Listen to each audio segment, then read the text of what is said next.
Whoa, this is where Die Hard jumps through the window. This is where Wall Street gets arrested. Oh, pooh, this is where Jaws eats the boat. Hi, everybody, and welcome to the Springfield Googleplex, the movie podcast for Simpson fans, brought to you by thatshelf.com. Every episode, we talk about a movie parodied on The Simpsons. Maybe it was The Simpsons that introduced us to the film, or maybe when we finally saw it, we realized, hey, that's where that Simpson joke came from. Regardless, each week we pick one that one of us hasn't seen or hasn't seen in a while, watch it, and come together to discuss. I'm your host, Adam Scholes, and joining me as always is the Brody to my Hooper, my co-host, Nate Storing. How you doing today, buddy? I'm doing really well. It's starting to get like kind of sunnier and warmer, and I'm feeling ready for like a summer blockbuster. I do want to take umbrage with the fact that you're saying that I'm Richard Dreyfuss, though. Does this make me the Harry? No, I think it makes you the Quint, Devan. Yeah, you're definitely the Quint of this group, Devan.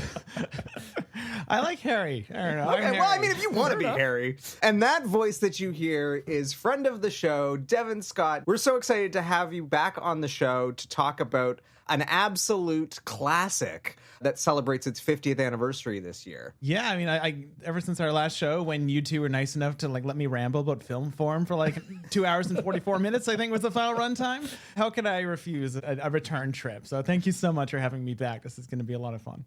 I think so. Well, this week we watched Steven Spielberg's Jaws, which, as we mentioned, is celebrating its 50th anniversary this year. And you might remember it from such Simpson episodes as, and get ready, this is a long list. Season 2's Treehouse of Horror, Bart the Devil, Homer and Lisa versus the Eighth Commandment, and Bart Dogs Gets an F, and Lisa's Substitute. Season 3's Radio Bart, Season 4's Lisa's First Word, Season 5's Homer Goes to College, Season 6's Itchy and Scratchy Land, Season 7's Home Sweet Home Diddly Dum Doodly, Season 9's Reality Bites and Joy of Sect, Season 11's Last Tap Dance in Springfield and It's a Mad, Mad, Mad, Mad March, Season 12's Treehouse of Horror 11 and The Great Money Caper, and Season 13's Homer the Moe, The Frying Game, and Papa's Got a Brand New Badge.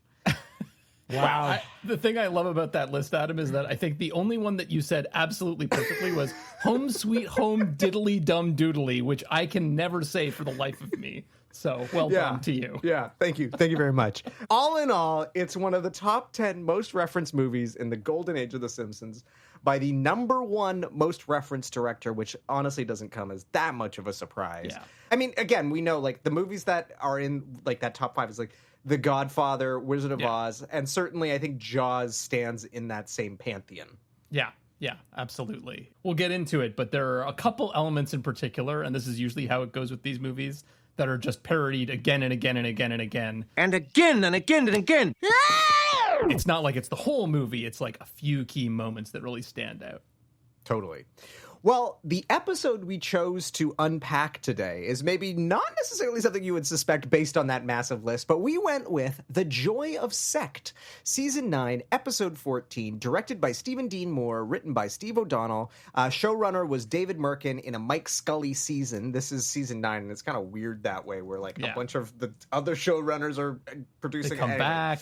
I think all the showrunners come back to do like one or two episodes. At least. It's kind of interesting. And then original air date, February 8th, 1998, 23 years after the release of this movie. And for those who don't really remember it, certainly when Nate said we're doing The Joy of Sect, I'm like, which one is that again? This is the one where the Simpsons join a cult. Yes.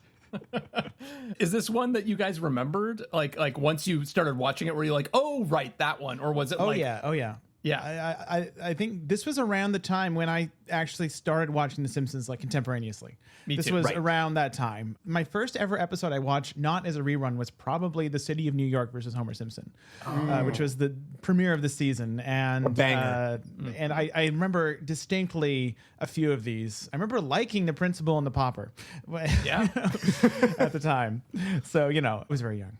It's weird though, Nate, because I do remember this episode. I don't necessarily know that I remember the first time I saw it, but it lives in my mind's eye as one that I remember. Yeah. But I would have guessed, if you had said, oh, it's the one where the Simpsons join a cult, I would have guessed it was even later than Season 9. Me too, actually, because it feels like one of those kind of far-fetched premises. But I think the thing that makes it feel, for me, very rooted in the earlier seasons is that David Merkin does it and is sort of executive producing. And it has that distinctive cynicism that is so much a part of season 5 and 6 that he showruns, and that we talked about in the last episode that you were on, Devan. And I think it really comes across here too.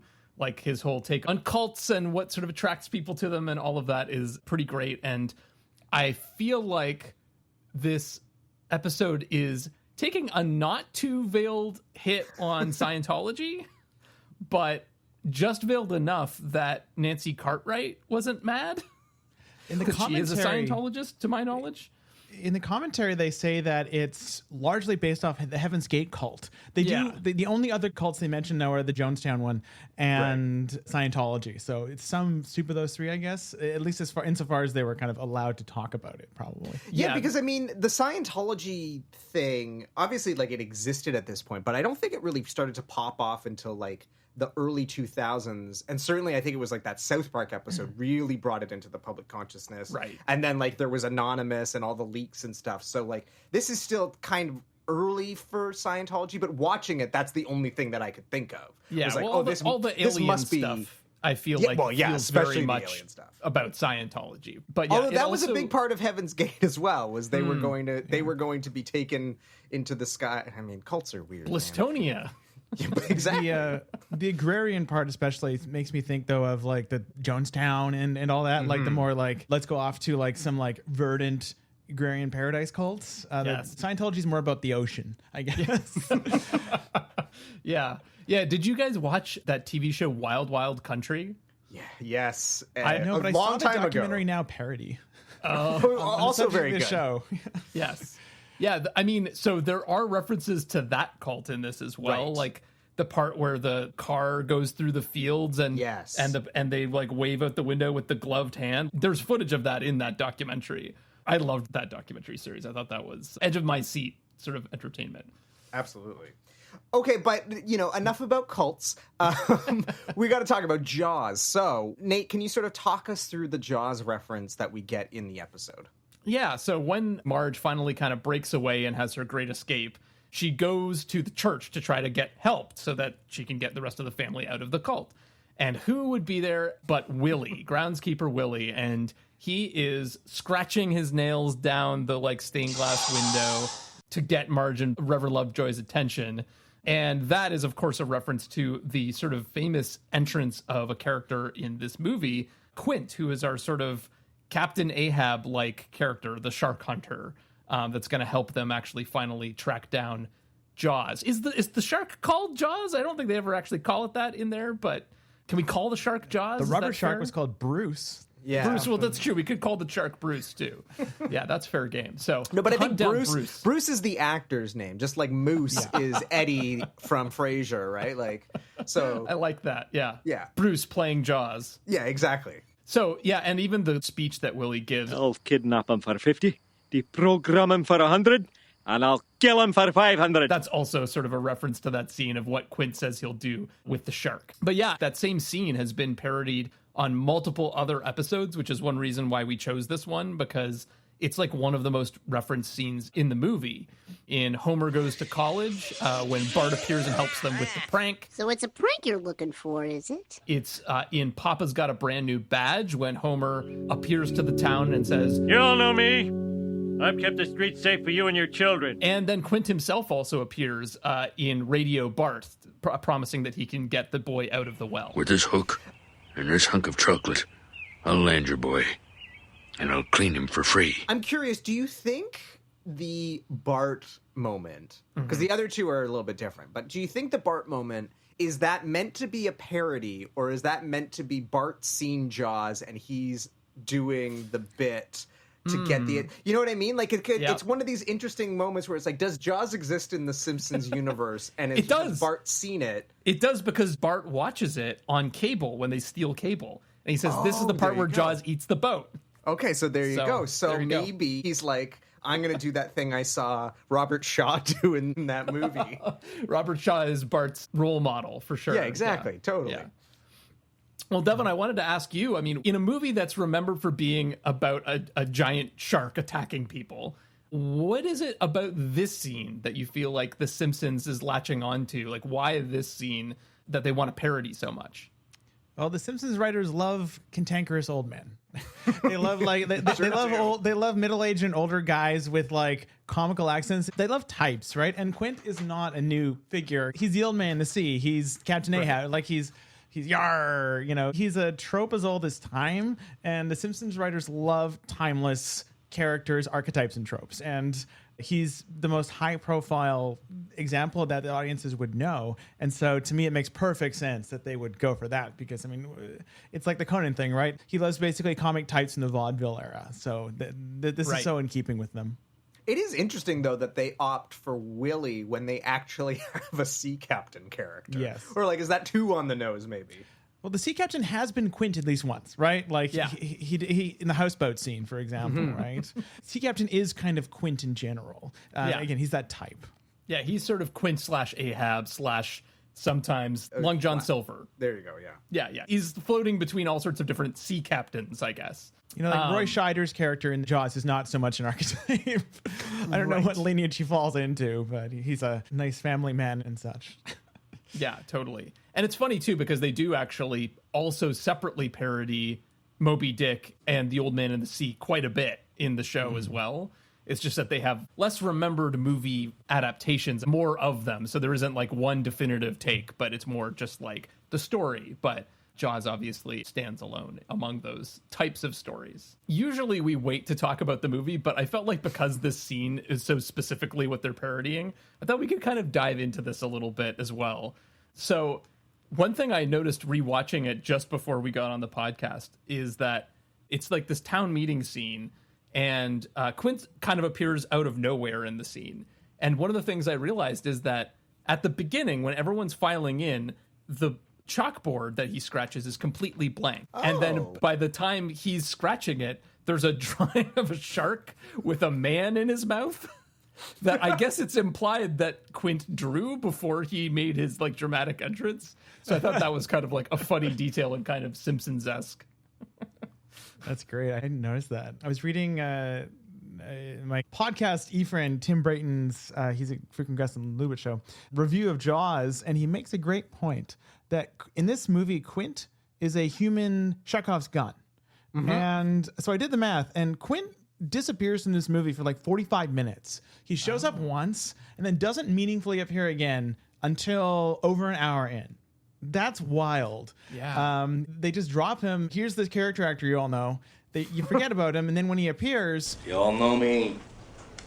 Know how I earn a living. It just makes perfect sense that he's there, even though that he has no business being in this story until over an hour in. It's brilliant. It's absolutely brilliant piece of structuring. It does feel like this movie has such an unusual structure when you go back to it. As much as it's remembered as setting the mold, I guess, for the summer blockbuster, it still feels really strange and very different than what you get these days. It doesn't follow the kind of standard formula of this kind of movie in terms of the way the script is structured. One other funny thing I came across about this scene in particular is that it was not how they wanted to introduce the character originally.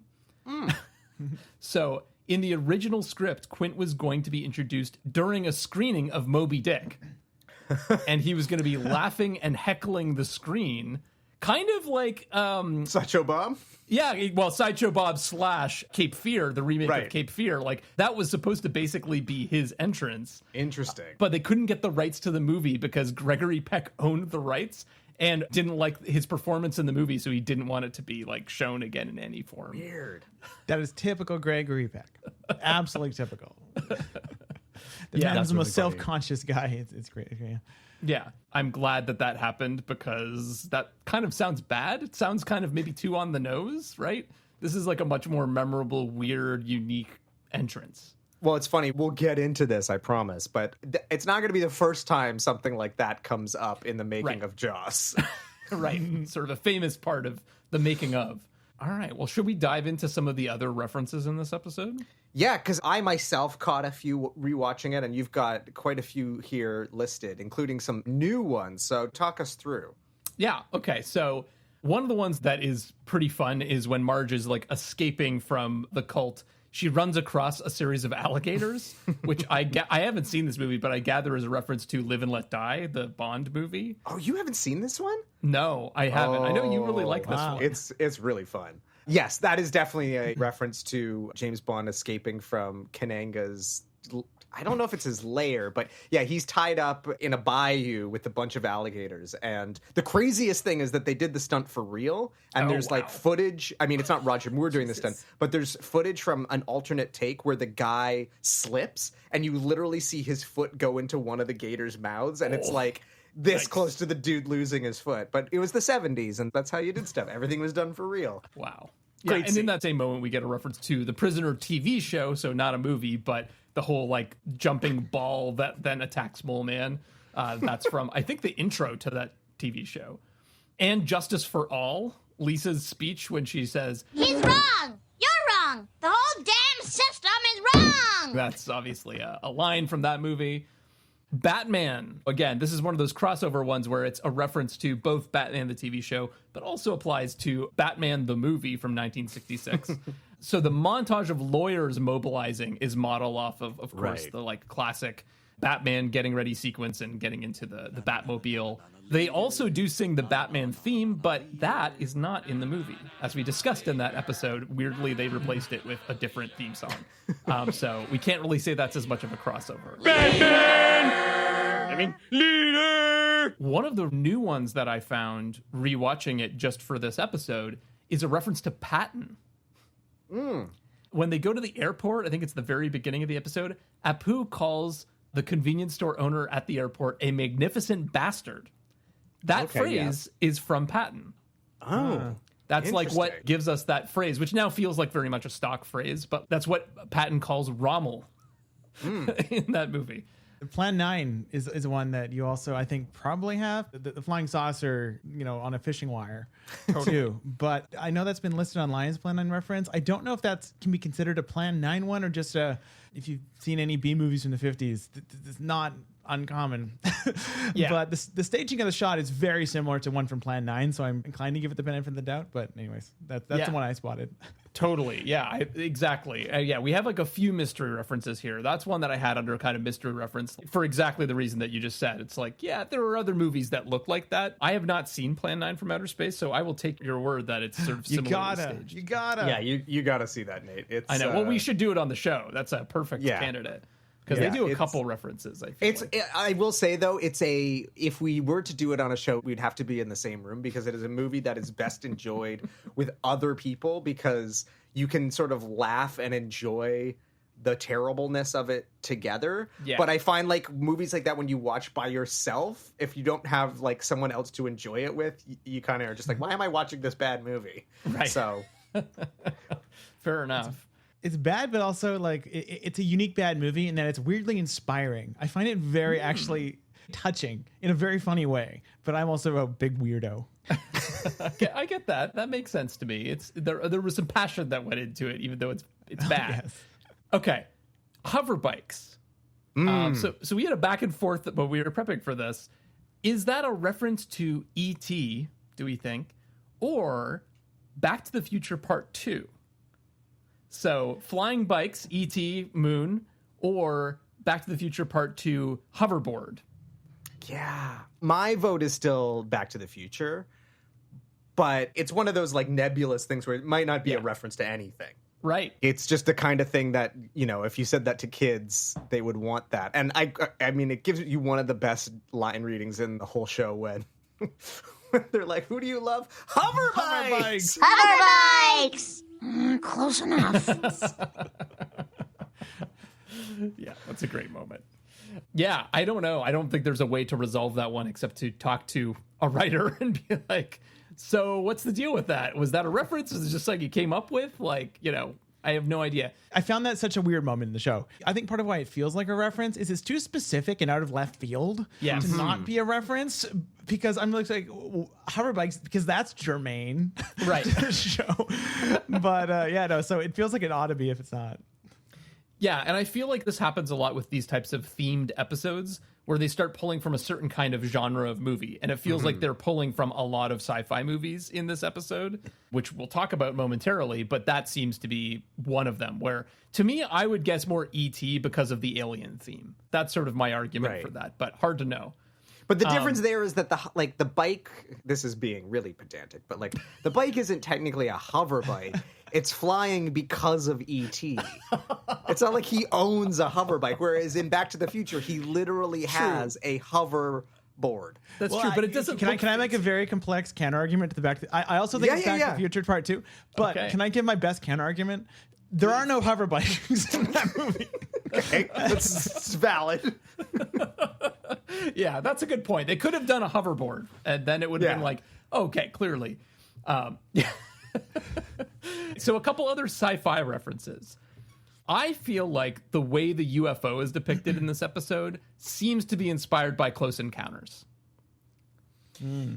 Because it's got the sort of like rotating series of lights going around it that feels very specific to that movie versus other depictions of UFOs. Because again, there's a million different variations on how they've been displayed over time, but that feels specific to Close Encounters, in my opinion. Yeah, I always read it as just sort of like classic B movie, Day the Earth Stood Still, made out of a pie plate kind of UFOs.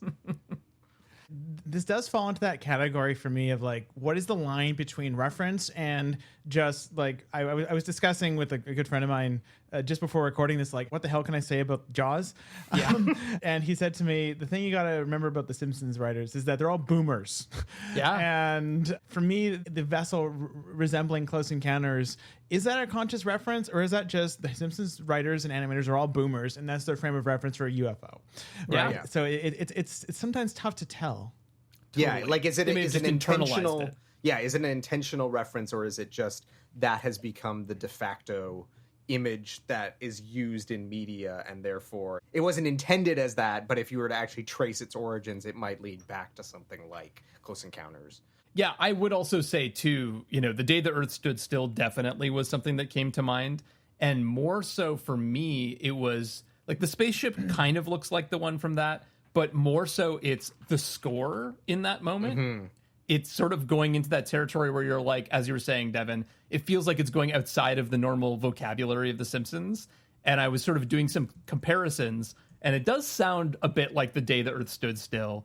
And also the whole like booming voice lecturing the crowd thing. So I'm, again, like tentative on that one, but that one feels even more like it could be possible than the Close Encounters one, which might just be like an aesthetic, I feel like there's also a self-reference there, because whenever I see the UFO disintegrate, I can't help but think of they're very slowly getting away when Homer and Bart escape in that parade float that's like disintegrates. I always think of like, where do I know this? Yes. And in season 9, they're like 3 seasons deep into just like really leaning into self-reference. And I've always thought, okay, is that supposed to be some sort of callback? When I was younger, I thought so, but now I'm not so sure. Also feels a bit like Sideshow Bob getting away in the Wright brothers play. Yeah, I was just going to say, yeah. Hey, they're season 9 seasons in, they're repeating themselves. It makes sense. Yeah. I love the animation of the UFO disintegrating, and also the callback to the comb with the wax paper that Flanders uses earlier in the episode. That is just absolutely perfect and very Merkin-esque, I would say. I'm looking up photos of the spaceship from The Day the Earth Stood Still, and I don't know, it's pretty similar here. I think it's the scene more than anything that really sells it for me. The way the scene is set up feels kind of similar to the latter parts of that movie. But yeah, totally. Anything else from this episode that stood out to you this time rewatching it? Well, I need to call out something that at first I was like, am I reading too much into this? But then I guess it's actually in the commentary confirmed that they do a parody of the Michael Jackson teaser video for History. Yep. And it is very overt, and that's one of those cultural references that at the time everybody would have known what that was. Yep. But I don't think most of the people in our audience watching today would have any point of reference to that. And like, Michael Jackson's made a lot of iconic videos over the course of his career that have withstood the test of time. I'm not sure that the History teaser trailer is up there, but I caught it, so... What's the moment that's parodied? Oh, sorry, yeah. It's when Mr. Burns is revealing his new sort of like demigod-esque figure, and it's like the helicopters, and then like the reveal of the statue, and it's all pulled from that teaser, which the thing that has to be said about that teaser is that the teaser is also pulling from like Leni Riefenstahl iconography and like all sorts of maybe not a good thing to be referencing there, Mr. Jackson, but you know. This episode comes at a very interesting time in my life in the sense that Anya and I are 7 seasons into our full rewatch of the whole show. I think last time we recorded, we're at season 4. So now we're at season 7. We're very slow. And it was interesting jumping forward 2 seasons, like after being really rigorous about not doing that. And realizing like we double billed last night just to brush myself up on it. Joy of Sect and Barn on the Road, which is where we are chronologically. And I was actually struck at how much more I like Barn on the Road than I liked. And there is stuff in this episode that does kind of reinforce to me why I think the first big downturn of the show was season 9, in my opinion, at least. Because I think this episode is good, but it starts really rough for me. Because like the liver joke with Barney, I just think it's gross. Homer in this is a bit of just a very simplistic. He says the word jerkass. He's very simplistic in a oafish way that ends up working well, I think, when the joke is that he's too thick to get indoctrinated, which I think is a great idea. He's obviously the most powerful mind we've ever dealt with. But the show felt dry to me in a way that I'm just not used to after just rigorously only going through the absolute peak years. Season 9 has one episode I love, which is a production season 7 episode, unfortunately, which is Simpson Tide. And one episode I really like, which is City, New York. But I was just, wow, I'm not looking forward to getting to season 9. I think this is still like a top 5 episode in season 9 for me. Anyways, I have a lot I could say about the way the show goes and the way that it felt like the show was winding down in season 8. Season 8 felt like a show collapsing on itself in a really great way. And this felt like, oh, I guess we have to continue. I can totally see that. I mean, Nate obviously has rewatched the show to build the database, and like I just sort of dip in as appropriate for the show. I mean, I have watched these episodes so many times. I talk about how I was getting the DVDs as the DVDs were coming out, and like every morning before school would have my breakfast and would watch an episode, usually with the commentary track. So I've gotten to that point where I'm sort of like stepping away from watching The Simpsons as like a comfort viewing thing, and it's now just like I'm mostly watching it for research for our show. But I can totally see how if you were actually working your way through it, these episodes would stick out. And it's funny, Devin, because like when I do go back and watch it for comfort, like if I'm homesick for the day or whatever and I'm gonna throw on The Simpsons just to like have it on in the background, I generally reach for season 6, 7, and 8. Like we've talked on this show how Nate and I are both such huge fans of the Oakley and Weinstein years. So and I love the David Merkin years too. The sort of like 5 through 8 is my sweet spot. It was interesting. Do you know, on this viewing, my favorites have been 4 through 6. Actually, I love 4. I was shocked at how much I love 4. It was amazing. That was a great. I loved 4 when the DVDs came out. I remember getting to season 4 and being like, this season is all bangers. And I think we actually talked about this in another episode where I just like, I went through the list of episodes and you're like, holy shit, this is an incredible season. But that's the funny thing. In my mind, I'm like, oh, well, the Oakley and Weinstein years, those are my like comfort seasons. I'm going to watch those. But then when I do go back, I'm like, oh no, like I really should go back further because there's so many great episodes. And that's been the joy of this show, is that although recently I feel like we've sort of been in this season 9, season 7 We've been rounding it out. I've been trying to make sure that we actually hit every season in our list. So we did like a season 13 and all of that kind of stuff. But, there are a lot of parodies in the later seasons within our time period. So that's been part of why we've been over there. But we also just did the fortune cookie.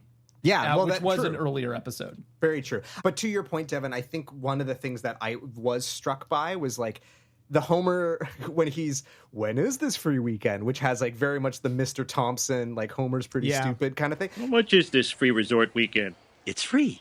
And when is this weekend? It's this weekend. Uh-huh. And how much does it cost? It's free. I see. And when is it? It's this weekend.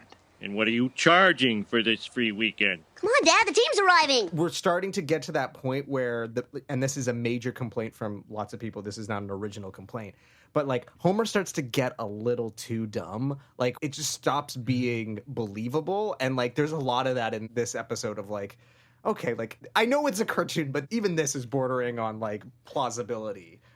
But to be fair, I am also doing a rewatch for the database. And let me tell you, we're going to have to make a major update. There's a bunch of new stuff that I found. Believe it or not. I did it the first time with the commentary. Now I'm doing it without the commentary and finding all sorts of stuff. But I just watched Mr. Lisa Goes to Washington, which is season 3, episode 1. And they do almost this exact same joke in season 3. When Homer gets a VIP badge and he's like, Miss, what does the I stand for?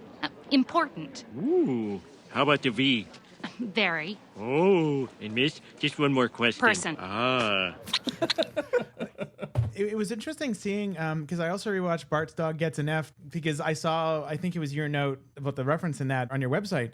And I was like, I don't remember that at all. So I just rewatched the episode. And I was struck at the amazing scene when Homer is convinced that the dog hasn't escaped. And on the phone to that woman who says, your dog's in my backyard, he gets more and more like upset and angry and sure of himself. And I just love the mechanics of how he talks himself into being an idiot.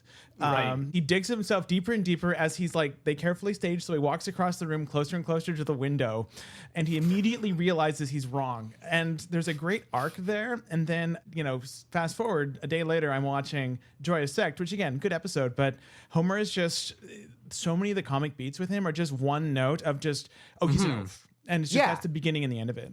Yeah, I think that's more what I was clocking in this episode was like, it is just a little too overt, I guess, his stupidity. And it's a very one-note joke that they just keep sort of falling back on. And I mean, we're only in season 9, so the one good years. Yeah, exactly. The other thing I noticed too was like this has to be probably one of the most overt Smithers is gay references in the entire show. Like they've all been pretty subtle up until this point, but you'd kneel before me, wouldn't you? Boy, would I. Yeah, season 7 has "You're quite good at turning me." Okay. See, that felt like a real Rubicon cross at that point. Yeah, that was text, not just subtext, for sure. Yeah, exactly. But it is interesting again to see how they sort of chart, as Nate says, text versus subtext, and we're definitely at the text phase. So, yeah. One of my favorite parts is I think at the very, very end where Homer calls Marge the bringer of beer. I quote that a problematic amount. It's just a little thing, but that's one of those ones that's just, it's so perfect in the context of this episode. That's so good. I do have 2 more notes in the episode, which are totally disconnected, but I want to say them. Of course. One, is this the only time that Rumpus Room has not referred to the Rumpus Room? Because I was like taken aback. I was like, whoa, they use that phrase for a different Rumpus Room. And don't call it that. Yeah, I love that. And second, I found it interesting that this plot, something felt off about it to me. And I think you two were kind of alluding to it earlier. It's so like apocalyptic, frankly, for the town that it feels like a Treehouse of Horror episode. And I thought myself, like, would this not have worked better as like a 1-act Treehouse of Horror episode that basically was just the parts with them trying to indoctrinate Homer and maybe throw in Mr. Burns because that's my favorite part of the whole episode. But, I think that could have made a good episode. And then you just end it, instead of having the return to the status quo ending, end it like apocalyptic and like something really messed up happens with the cult. I think that might have been a better episode that I just thought of because I'm smarter than the Simpsons writers, of course. I mean, then you could have ended it with it actually all being true, which is where it almost goes. And then they pull it back at the last moment. But, yeah. I mean, it's interesting. Like, I admire the episode because, to your point, Nate, like, Merkin is clearly trying to say something, and this is an example of the show doing straight up satire. It's not like just a sitcom episode where, we're going to just put them in a wacky situation. It's like, this is the kind of example that you might point to for The Simpsons is so much more than just a cartoon. But as I think we're all kind of getting at, it maybe is a little too surface level. I don't know. Or it's also kind of a rehash of the Angel episode. Like, yes, it's going more in the cult direction, but it's like the townspeople falling for it. Like, we've kind of already played in this sandbox before, and it's not doing anything new enough or unique enough or biting enough to sort of justify rehashing this thing that they've kind of done already. I don't know. It's not a bad episode. But it's just, you feel the, like, season 9 of it all. Yeah. It doesn't have either the heart or the true satire of some of the very, very best episodes, I think. Like, where you're either getting, like, a really poignant moment with the family, some of the key characters, or you're like getting something where you're like, wow, that is really smart. Like the last episode we covered with Devan, where you're like, wow. Totally. I think too, it's got a low joke density, like remarkably low compared to, I mean, Barton the Road. I got to the end of the episode and I was like, I feel like an hour has passed. Like it's so dense with incident and joke, and every 2 minutes some famous bit happens. And I think it's an average season 7 episode. Right. It's not like exceptional. I mean, the next one I'm going to get to is 22 Short Films, which is an exceptional episode. Right. It's really interesting. Yeah, no, it's an episode I respect because I think, it's focused. It's unusual for The Simpsons in that it kind of sticks to one bit for the whole thing. Yeah. And I like that a lot about it. So, I feel like I'm being down on it. I quite like it. Well, on that note, shall we talk about the film, gentlemen? Let's do it. All right. Well, Devan, as our guest, we're going to throw to you. How would you sum up Jaws in a sentence? All right. So the first ever film class I took was with a very good Marxist film professor named Chris Pasek. If you're listening, I don't know why the hell you're listening to this. But his first ever lecture was an exegesis of The Sound of Music about how do you solve a problem like Maria, is about how the nuns are all having a sexual awakening because they're attracted to Maria and how you marry her off. The second class he did was Jaws, and his reading of Jaws, which in hindsight was probably based off of Frederick Jameson's reading of it. Frederick Jameson did a reading of Jaws. Oh, yeah. And I have not read that. Here is what his reading of it was. It's about how the different classes of capitalist society, you have the working class, Quint, you have the middle class / law enforcement, Brody, and the upper class, the kind of technocracy in the guise of Hooper. The only thing that can unite them is this outside foe, which might be communism, might be something else, in the form of the shark. And they unite to defeat this shark, but in doing so, Quint, the mid-century working class, dies, and a new political pact forms between the newfangled technocrats and the state, and that is the film Jaws. Am I wrong? That is definitely the first Marxist reading that we've got in response to that answer. So thank you for that. Yeah, I was going to say it's about a shark, but that's definitely I take no credit for this reading. No, that's great. Nate managed to track down the plot synopsis from the first edition of the 1974 novel, which admittedly the novel is a little bit different. But I think this will give a pretty decent summary of the film. A young woman makes love on the beach, then takes a night swim. As she swims, she is violently struck, chopped in two. The next morning, pieces of her body are found at the water's edge. So begins Jaws, the story of a Long Island resort town called Amity that is set upon by a rare and fearsome creature, the great white shark. A superbly exciting novel, Jaws is also a tale of a moral dilemma. For the town fathers of Amity decide to cover up the woman's death. News of a killer shark could ruin the summer business. They forbid Police Chief Martin Brody to close the beaches. The shark is gone, they say, but the shark remains and kills again, and the life of the town becomes governed by the remorseless, almost supernatural presence offshore. Dun-dun. Normally I would go dun-dun-dun, but that would not be appropriate in the case of this film. Obviously, that synopsis is a little different, but that effectively is the overarching plot of Jaws. Yeah, it doesn't get into any of the major differences, which is why I picked it, because, there are some added threads throughout, but that's actually basically exactly the same as the movie. Mm-hmm. But yeah, I thought it was appropriate to start with the novel just because the novel itself was actually this huge deal, right? I think these days everyone thinks of the movie, but this was a bestseller by Peter Benchley and remained a bestseller for 44 weeks. Holy crap. It sold 5.5 million copies by the time the movie premiered. Yeah, this is like a classic case of this book is massively popular. We need to option it and turn it into a movie. And then the movie becomes, the most iconic summer blockbuster in the history of cinema, arguably, outside of maybe Star Wars. Devan, what is your background with the film? Do you remember the first time you saw Jaws?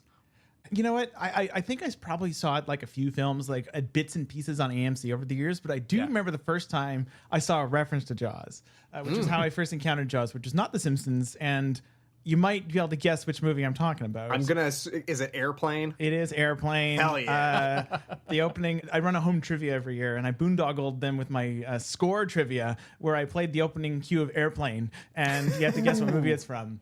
And they all guessed Jaws. Anyways, that was how I first encountered Jaws. And I tell you, every time I hear that theme, the first film I think of is not Jaws. It is Airplane. Now that you say that, Devin, I think I might be the same. I think I probably saw the Airplane parody before, and like probably knew the music because, again, it was just like such a cultural thing. But I think I also first encountered Jaws via, the Abrams Zucker classic Airplane.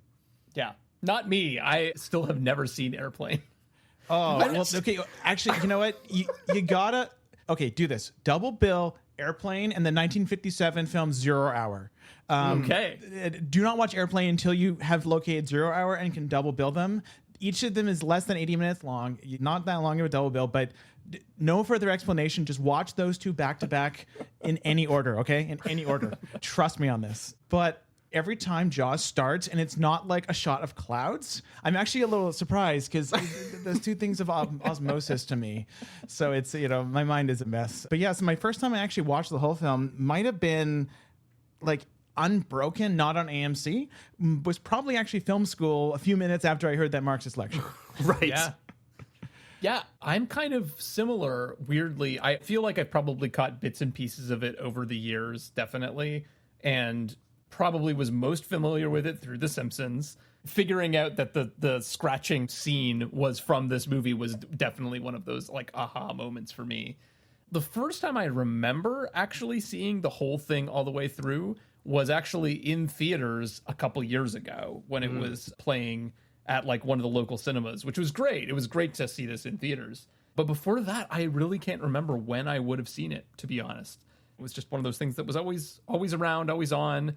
You do like absorb it so much through osmosis because it is just this enormous cultural force. But yeah, I remember we actually watched it as a family one like Friday night or Saturday night. I'm inclined to say it was on Saturday night at the movies, like it was on TVO, but we might have rented it. My mom was really worried that it would be too scary for me and my sister. Whereas my dad was like, he watched Psycho and he was fine. I don't think he's going to be that traumatized by Jaws. Also, like, we don't live by the sea. We never go in the water. Like, I don't think it's going to really stress him out. So I was probably like 11 or 12. And I remember thinking, this movie isn't very scary. Why do people think this movie's scary? And like kind of not being impressed by it. And then it wasn't until I moved to Toronto many years later, and they were screening it at TIFF one summer. It was for the 40th anniversary, actually. It was back in theaters because they had just done a new 4K restoration. And I was like, oh, I should go see that. That's like an important, iconic American film. And so I went to see it, and I saw it in the theater and was just like completely blown away by it and was like, oh yeah, this movie's a masterpiece. I totally understand why everybody's like gaga over it. But then there's this funny thing that happened in that when I was getting ready to watch it this time, I was kind of like not looking forward to it because in my mind's eye, my memory was that it was a movie that I respect but don't really enjoy and find it a slog. And then I went back and I read my Letterboxd review from when I watched it the last time. It was like a couple years ago because I did a video essay on it. And my reaction to it that time was like, holy shit, this movie's a masterpiece. And so it's one of these weird things of like, every time I watch it, I always really end up enjoying it. But for whatever reason, when I have to think about watching it, I feel like my memory is that I don't like it, which is a really weird phenomenon. I don't know why that is, but maybe it's a benefit because I go into it being like, I don't want to watch this. And then I come away from it being like, that was so much fun. Yeah. I don't think I love this movie as much as many people do. That's kind of how I feel too. Yeah, no, I think the first half is way stronger than the second half. I would agree. That's my big feeling about it overall. I disagree. I actually interesting. Okay, well, this is good. This is why we brought you on, Devin, because you got to convince us that we're wrong. Yeah. The thing I think I miss in the second half is a little bit more of the town dynamic, because I think that world is created so effectively in the first half, and then we completely leave it behind for the shark hunt. And that's the part that I miss the most. And maybe is also the most Simpsons-y part as well. But yeah, I could be convinced. I think the latter half has some great moments too, but I know Adam and I are perhaps alone in this. Yeah, I hate to be the one defending like the consensus opinion, because I think in general people tend to think the second half is great. For me, it's just a matter of like the three-way interplay between our three leads in the last half is so well written. Like those three characters bounce off each other in such intelligent ways, and those dynamics are so perfectly written into an airtight thriller plot. Even if at certain points that plot is driven by characters making not smart decisions, those smart decisions are so well grounded in those characters. Like Quint, the whole climax of the movie kind of occurs because Quint messes up, but you understand how and why he messes up and how his previous experiences lead him to mess up, that it becomes a psychodrama. I love that tragic about it. Yeah, exactly. It is interesting, though, Nate, because as we've established on this show, and especially this season, I have a small child, and I don't get to watch movies in one sitting anymore. So I watched this over 2 nights, and I loved the first half that I basically watched, like, right up until the part where they go out on the water again. Right. So then the second night, I watched that second half of which is arguably the part where all the exciting, thrilling stuff happens. And I just was kind of like, eh. And granted, this is not the way to watch the movie. Like, you should not be watching movies split up over 2 nights, and we're like, that's not how it was intended. But it is funny that I've always found the sort of back half of the movie to feel a little baggier than the front half. And watching it isolated, it felt even more so and had less of a impact on me. Although, jumping ahead, like the Indianapolis speech, it's this iconic moment in that sequence, and it works so well. But yeah, I don't know. It's well, we should unpack it. Let's put a pin in it, and we'll come back to it. But I do want to give a little bit of background. I mean, again, this is a movie that has been talked about to death, so I'm hoping that we can not dwell too much on all of the making of. You know, there are great documentaries. There's many podcasts that have talked about this, so we're not going to necessarily dive too deeply into that. It'll probably come up incidentally anyway, but I do want to give some context. So, obviously, this movie is directed by Steven Spielberg. It's kind of who's that guy? That name sounds familiar. Well, Adam, he is the most referenced director on The Simpsons in the golden years. That must be why I know that name. Yeah. Okay. Yeah, yeah, of course. At our current count, he has been referenced 64 times. Jeez. He has had 26 actual parodies in the first 13 seasons. So it's a lot. This is his most referenced movie. And again, at our current count, this is the 4th most referenced movie on the show. Wow. So it looms large. In terms of where this is in Steven Spielberg's career, it's, as I said, it's his big breakout. But before this, he has directed for TV. He directed a TV movie called Duel, and he had directed The Sugarland Express. None of them are quite the hits that this becomes. But Devan, I was curious, like, what's your experience with Spielberg? Is he one of your guys, or is he, one of those things where, we all grew up at a certain moment in time, and Spielberg was just part of that time? I kind of can treat my own way of relating to Spielberg in relation to kind of the sentiment at the time, because there was a period like a decade or 2 ago that Spielberg was uncool. Right. Was the populace that all the artsy people looked down on for a bit. Right. Maybe not all, but most. And now he's just, widely considered like one of the last living legends of the form, like regardless of the reception of what he's making now, his legacy is more than cemented amongst virtually every subgroup that can appreciate cinema. And I cannot take issue with that at all. I think he's one of those directors who I occasionally convince myself that, like, I don't love a movie, and then I'll watch it in the right headspace, and I'll be like, it's a masterpiece. Like, I had that with Raiders this last year, where I kind of talked myself into thinking that the flaws were big and that it's only a great movie and not a masterpiece. Then I watched it in the cinema. It's a mechanically flawless film, right? I mean, like, the same thing with Jaws. While we were talking, I looked up my Spielberg list on Letterboxd, of which apparently I've seen 24 of his films as an adult. And I was like, where was Jaws? And it was like number 2. And I'm like, I don't remember that at all. And yet I was surprised when I watched it this time. And I'm like, this is mechanically flawless. He was 26. What gives? Right. The thing about Spielberg is that at any given moment in his career, he's doing something really interesting. And I'll do a spiel on his use of CinemaScope at some point in this podcast. But His last 30 years of his career have been fascinating for me because he's working with who I think is the most interesting working cinematographer in the US right now, who's Janusz Kaminski.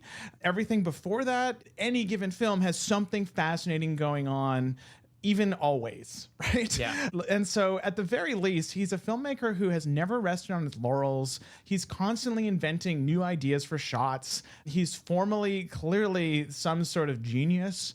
Like the fact that he made Duel when he was 22 is absurd. Insane.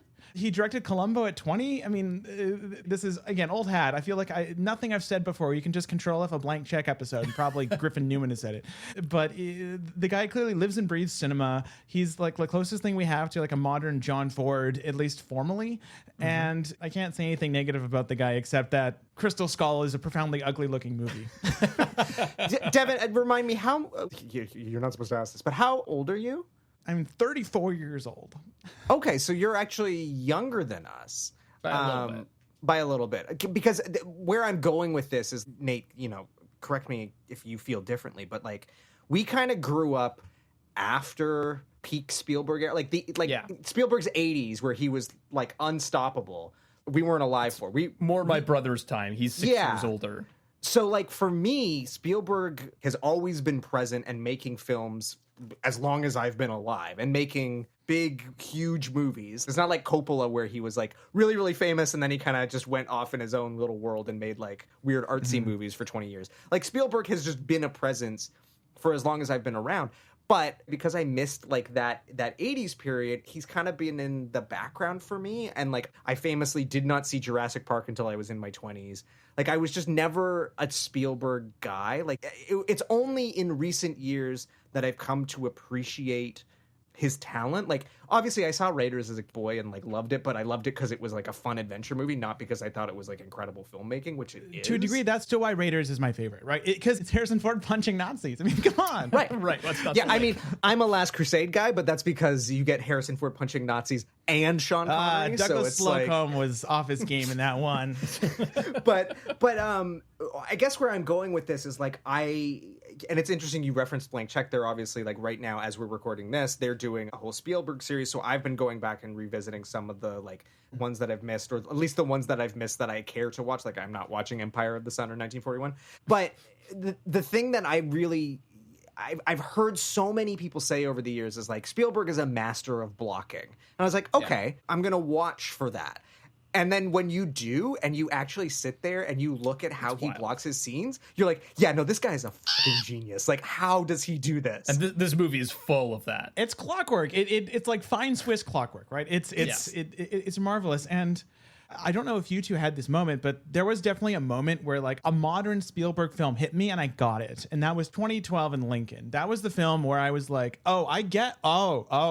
and that was like the moment that Kaminski became my favorite working cinematographer. And that feels like an odd film maybe to say that about, but the blocking and framing in that movie like opened a door in my mind. Interesting. It was, and again, I watch that now and I'm like, oh yeah, this is as good as like 5 or 6 other films from like the 2000s that he did. I kind of get that because most of the movies that you think of with this are action movies or movies with action in them. And it's almost like when you strip that away, but you still have the amazing like blocking and just sort of aesthetic sensibility, it almost like accentuates it more because it's not reliant on the action, actually. It can be there without it.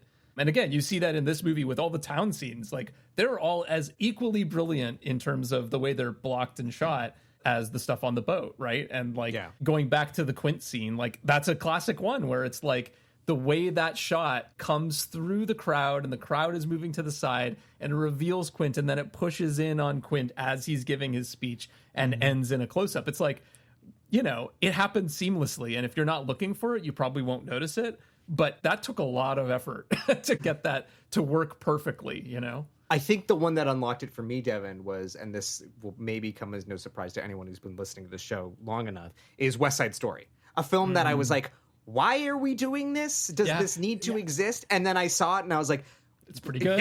Yep. You have earned your excuse for making. And again, it's like interesting because it's like choreography, dance, blocking. That was the one where it all came together for me and made me go, oh, yeah, no, like, he's been doing this for decades, but it wasn't until I saw it in a musical context that I appreciated just, like, how skillful he was. And now when I go back and watch all the other ones, I'm like, yep, the guy is a genius. So that might be my favorite shot movie of the 2020s, and that's like my 15th favorite Spielberg film. It's like it's wild. Like the sheer technical and artistic achievement embedded in his films is often like independent of whether I think the whole movie works. Yeah, totally. Well, okay, so how did this get into Spielberg's hands? Well, in 1973, Universal bought the rights to the book for $250,000 and a 10% cut of the film. And the producers, Richard Zanuck and David Brown, who had already been working with Spielberg, decided to basically give him the gig. They'd worked with him on Sugarland Express. Benchley, who wrote the book, wrote the first draft of the script as well. But then it passes through a lot of different hands. And I gather that Carl Gottlieb did a lot of comedy punch-up on the script, which is kind of interesting. And in general, I think there was a lot of collaborative sort of rewriting and editing on set, working with the cast. I thought this was really interesting. This was from an interview with Ain't It Cool News from quite a while ago now. But Spielberg said that he was very influenced by the combination of documentary realism and madcap comedy in MASH, Robert Altman. But he says that the way that primarily plays out is actually in the dialogue and the acting and less so in the cinematography and editing. It's funny. I never would have thought that, but now that you say that, and I think about it, it makes a lot of sense. Yeah. The vibe of the sort of comedy, but the performances being pretty grounded, it really does have that vibe. But I thought that was interesting, connecting it back to the script and what exactly is the comedy punch-up that's happening. I did want to also talk about two other pretty like important figures in the success of this movie. Verna Fields, who's our editor, and John Williams, who makes the score. Both of them win Academy Awards for this film, and I think like we should talk a little bit about why exactly that is. So Verna Fields is kind of interesting because we actually have encountered her before on the podcast. Talked a little bit about Verna Fields with What's Up, Doc? Yeah. And she also worked with Spielberg on Sugarland Express, so she's kind of coming with him from that. She worked with George Lucas on American Graffiti around this time as well, so she's kind of in that same world in a lot of ways. Yeah, totally. But Adam, I was curious, again, as an editor, what do you feel like she's bringing to this movie that is Academy Award worthy? Because, you know, sometimes we talk about, like, with the Academy Awards, it's the award for most editing. Yeah. Right? And this does not feel like that. There isn't a lot of, like, fancy editing happening, but it does feel really critical to the film. I would chalk it up to two things. One is pacing, and even though I sort of denigrated the pacing of the film 20 minutes ago, I reread my original Letterboxd review from when I saw the film in theaters, and I said that the film was incredibly well paced. So I have to just, I'm going to pick, theatrical exhibition Adam over at home with the toddler Adam. Sure.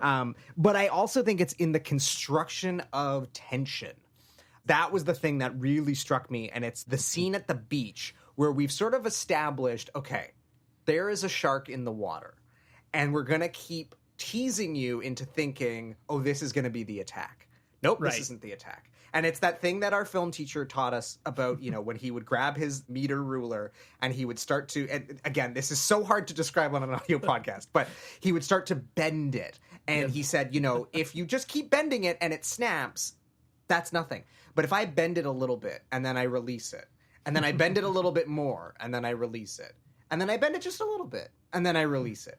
You know what's coming, and when it eventually does snap, it makes that snap all the more impactful. So I think this film does this multiple times throughout. But in my notes, that was the thing that I wrote, was just like, man, the tension building in this sequence is incredible. And granted, part of that is credit to Spielberg, but I think you have to give credit to the editor to understand how far they can go, how much to show, when to tighten it and when to release it.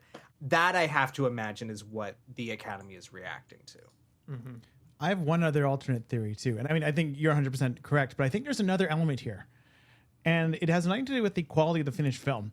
Do either of you remember what won Best Editing in 2019? The 2019 Academy Awards for the 2018 film year. What won Best Editing?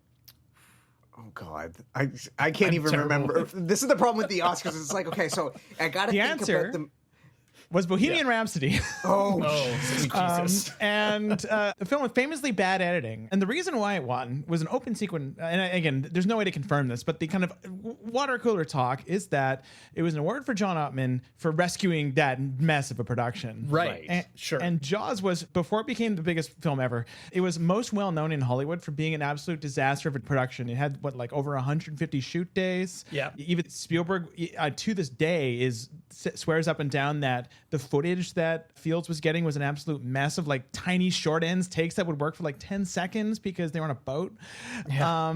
And so I think that it's likely that Verna Fields' Academy Award, despite being, again, it was totally deserved, I think, on just an artistic level, the fact that the film was a famous rescue job contributed them a hugely lifesaver to that. Yeah. Yeah, that makes sense. I mean, Star Wars, same thing. Marshall Lucas saves that movie. And so that I hadn't considered that, Devin, but I think it's probably, as Grandpa Simpson would say, a little from column A, a little from column B. Yes.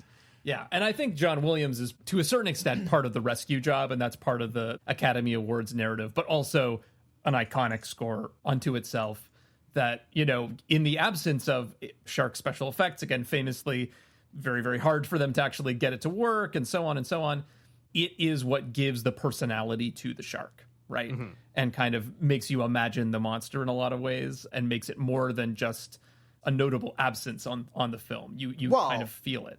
And not only that, that's the thing that's parodied, right? That is the thing that becomes iconic. Mm-hmm. It's this funny thing that I love the Academy Award for Best Score, and I love listening to movie scores. I'm one of those weirdos that, it gets to the point where I know the score better than the movie, and then I can't watch the movie anymore because I'm distracted by hearing the score.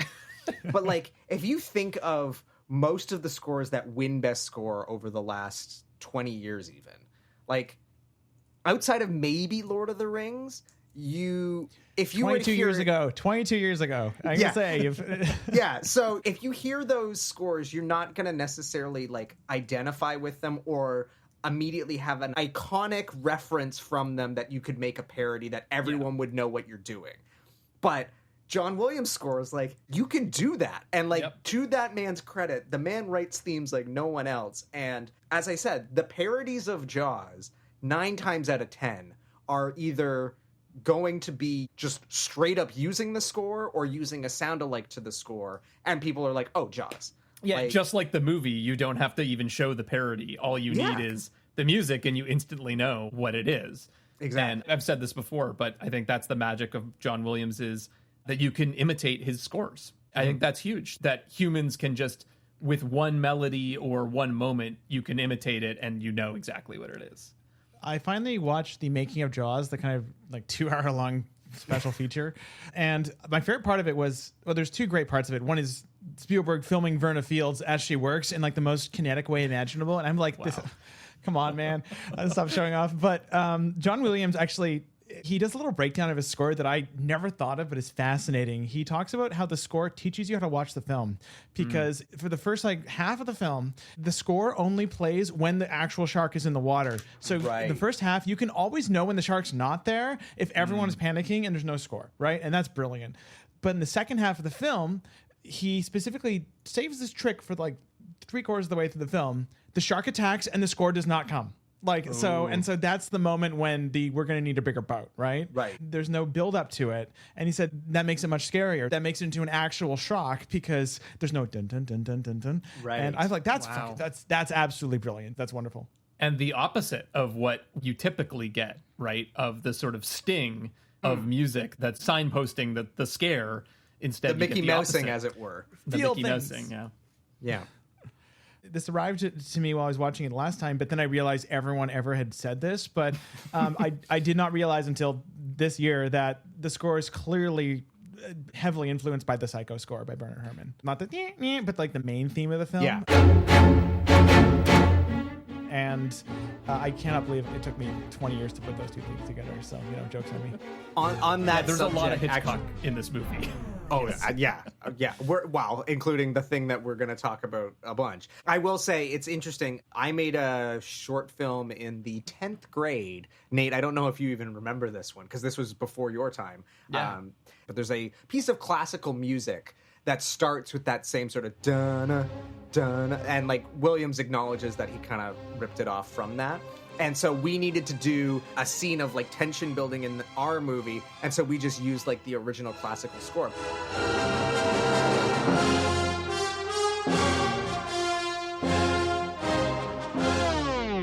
But like even like as a 15-year-old film class student, it's like, well, we need to build tension. Let's just use the Jaws music. Like that's the power that it had. Like, and that again was like 35 years later. And I saw the movie once on TV, and at the time didn't even really like it. But that music like is just so powerful and iconic. It's a shorthand that can elevate anything, including a shitty movie made by a bunch of idiot teenagers. All right, well, let's talk a little bit about the performance. I mean, again, that's an important part of the Jaws story, a tale that's been told many, many times. This is one piece that I didn't really think about until I was doing research for this, but again, I'm sure a million people have said this before. So this was, of course, released before PG-13 existed. Right. And so there was a back and forth about, well, should this movie be PG or should it be R? And they ended up going with PG. And according to Jack Valenti, this was because the violence was committed by nature rather than man. Which I love that as a justification. Yeah, it's like kids aren't going to pretend to be sharks, basically. Right, exactly. We're not worried about. Which was actually wrong. Kids did pretend. Yeah, I was going to say, including in the movie itself. Yeah. Yep. And The Simpsons. Yeah, exactly. Oh, Shark Boy. So. The box office on the initial release was $260 million. Again, I think the reporting on the budget varies a little bit, but I think between 7 and 10 million, something like that. It went way over budget, but still not $260 million. And since then has made $478 million worldwide with some pretty successful re-releases, actually, it seems like. And of course, this sort of establishes the idea of the summer blockbuster along with Star Wars. The idea of releasing an action-adventure film with a lot of potential, right at the beginning of the summer holidays and kind of letting it go. So yeah, what else do you say about the performance of Jaws? It did well. It did really well. Won 4 Academy Awards.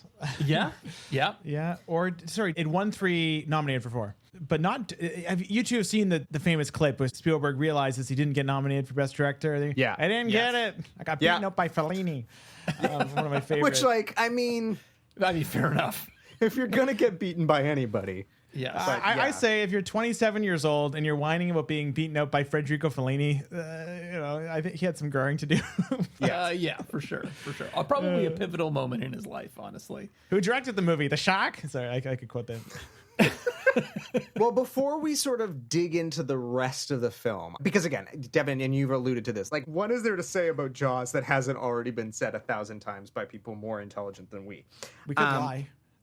We could, but a lot of these sort of iconic 70s movies, I've always sort of said I respect them, but I don't necessarily enjoy watching them. I'm fascinated by the making of Apocalypse Now, but I have no desire to watch Apocalypse Now. And Jaws is much more watchable than Apocalypse Now, I think, but I'm fascinated. That's my favorite Coppola. Well, there you go. Okay, well, fair enough. But I'm fascinated by the sort of behind-the-scenes making of Jaws and the lessons that come from that. So my question for the class is, do we think that this is the best example of why filmmakers should be given constraints and restrictions? Because by all accounts, if the shark worked, this movie probably would not be the movie we got and may not have had the success that it had. But because the shark breaks, and when I alluded to a video essay. I did a video essay with Norm Wilner, a critic and film programmer. It's really good. We'll link it in the show notes. I'm saying it's really good, not because I made it. What he did was really good. I just sort of put the pieces together. But the whole premise of it was he talks about how because the shark wasn't working, and they just were kind of sitting around waiting for it to fix, Carl Gottlieb and the actors in Spielberg would get together and they would just write these little dialogue sequences. And some of these like great character moments that Nate, you love so much, come out of the fact that they couldn't shoot anything else. So, you know, I've always felt that in a weird way, some of my favorite filmmakers, as they become bigger and bigger and their checks get blanker and blanker and the restrictions go away, their work actually suffers. Case in point, David Fincher. I love David Fincher, but I think the stuff he's been doing for Netflix where they just sort of say, like, here's all the money in the world, do whatever you want. And it's like, yeah, the juice isn't there. But then you watch the movies where he talks about, and maybe Alien 3 is maybe, you know, too far in the other direction. But some of the movies I love the most, he complains about how, oh, I wish we could have done this. We wish we could have done this. I had to try this, or I didn't get this, so on the day we did this. This movie feels really like one of those situations of the filmmaker had to get extra creative and magic happened as a result. So that's sort of my framing for this, is that, like, if the shark had worked, I don't know that this movie would have worked. I think that's basically right. I mean, it's Spielberg, one of my favorite things he said about the film is that he actually, every time the shark didn't work and look fake, to like compensate for that, he would like direct the actors in a more naturalistic way to go like something in this movie has to be believable. And you can see that on screen. I mean, Robert Shaw is innately theatrical, but all three give really grounded, like textured work that is wonderful. Yeah. I think, I mean, this kind of hits at my kind of big top-down view of the film, is that I think primarily it's great as a character piece. It's great as just a hang-up movie with three really, really well-played characters. Yeah. Well, and not only that, it's like speaking to that tension building. It's that classic thing of like, the monster in your mind's eye is always scarier than the monster you get. And there are a couple really like impactful shots where you do see the shark, but I think all the best stuff with the shark is either the POV stuff or the stuff where it's just like, there's the shot, it's like an overhead shot where they're in the pond and you just see like the shark swim by. Right. And it's terrifying. And like, you're not really seeing the shark and it's like underwater, and it doesn't have to be like the working mechanical shark. It could have been like two guys like, but it works so well because you don't get to see it. And so it's like, I think that's the magic of this film. Yeah. I mean, we've talked about this before, I feel like, on the pod, of just like, often my favorite movies of like auteur directors are usually before they have full reign, right? Right. I like The Royal Tenenbaums by Wes Anderson, which is far more grounded than what he's doing now, where he has a little bit more artistic license, but it feels like he's trying to prove something and maybe counterbalance some of his interests a little bit to make it maybe more mainstream. But he has way more resources at his disposal and like an incredible cast. So it's like a little bit more than what he was doing before, but also there are still pressures that he's sort of responding to. Totally. And I kind of feel that in this movie as well a little bit. But yeah, it reminds me a lot, actually. So again, my day job is built environment stuff, working in cities. And this is something that people say about architects too, right? Like if you just give an architect like a totally blank canvas, like a big patch of lawn, their building is not going to be as interesting as if you give them a piece of property that has topography, right? Or is part of an existing built environment, right? That has buildings around it and it has to respond to. You end up with a much more creative and often a much more usable building when they actually have to respond to the surroundings instead of do something from scratch. And so I feel like there's sort of something similar here too, is you want a little bit of texture to kind of pen in the movie a little bit and force creative problem solving instead of just like a totally clear vision. This is why Soderbergh knows what he's doing, because after conquering the world, he is making very small movies where he's like gamified it by like giving himself weird challenges. Like, what if we shot an entire film on these really bad anamorphics? It works for him. I mean, I think it works for him, but I think that can be manufactured, I guess. But at the same time, I kind of treat it as like a door closes, a window opens thing, where I see filmmakers doing great work in both. Like, I think, I mean, Raiders is like a blank check. Like that film costs a boatload, and like he wasn't really constrained by much.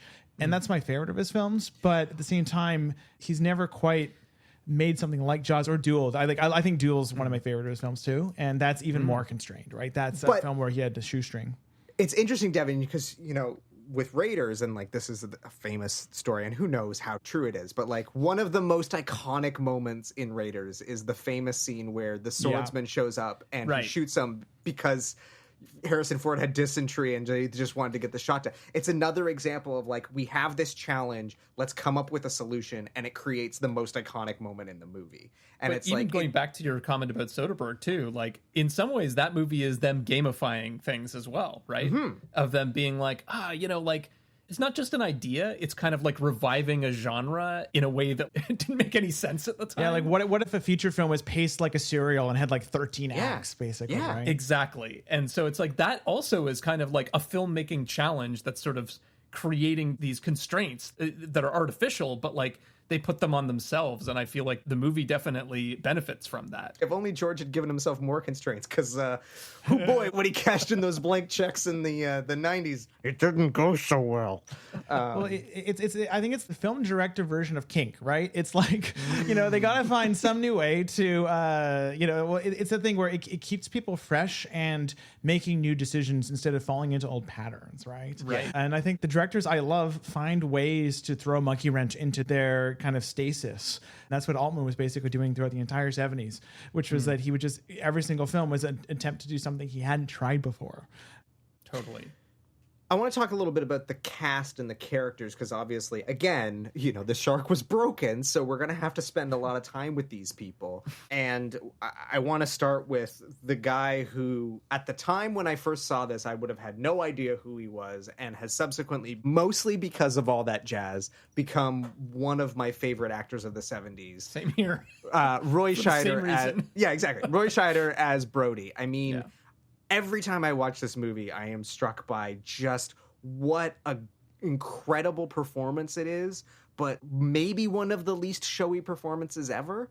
He manages to do that thing that seems really simple, and if you've ever acted, you know how difficult it is, which is to just play it like a totally normal guy.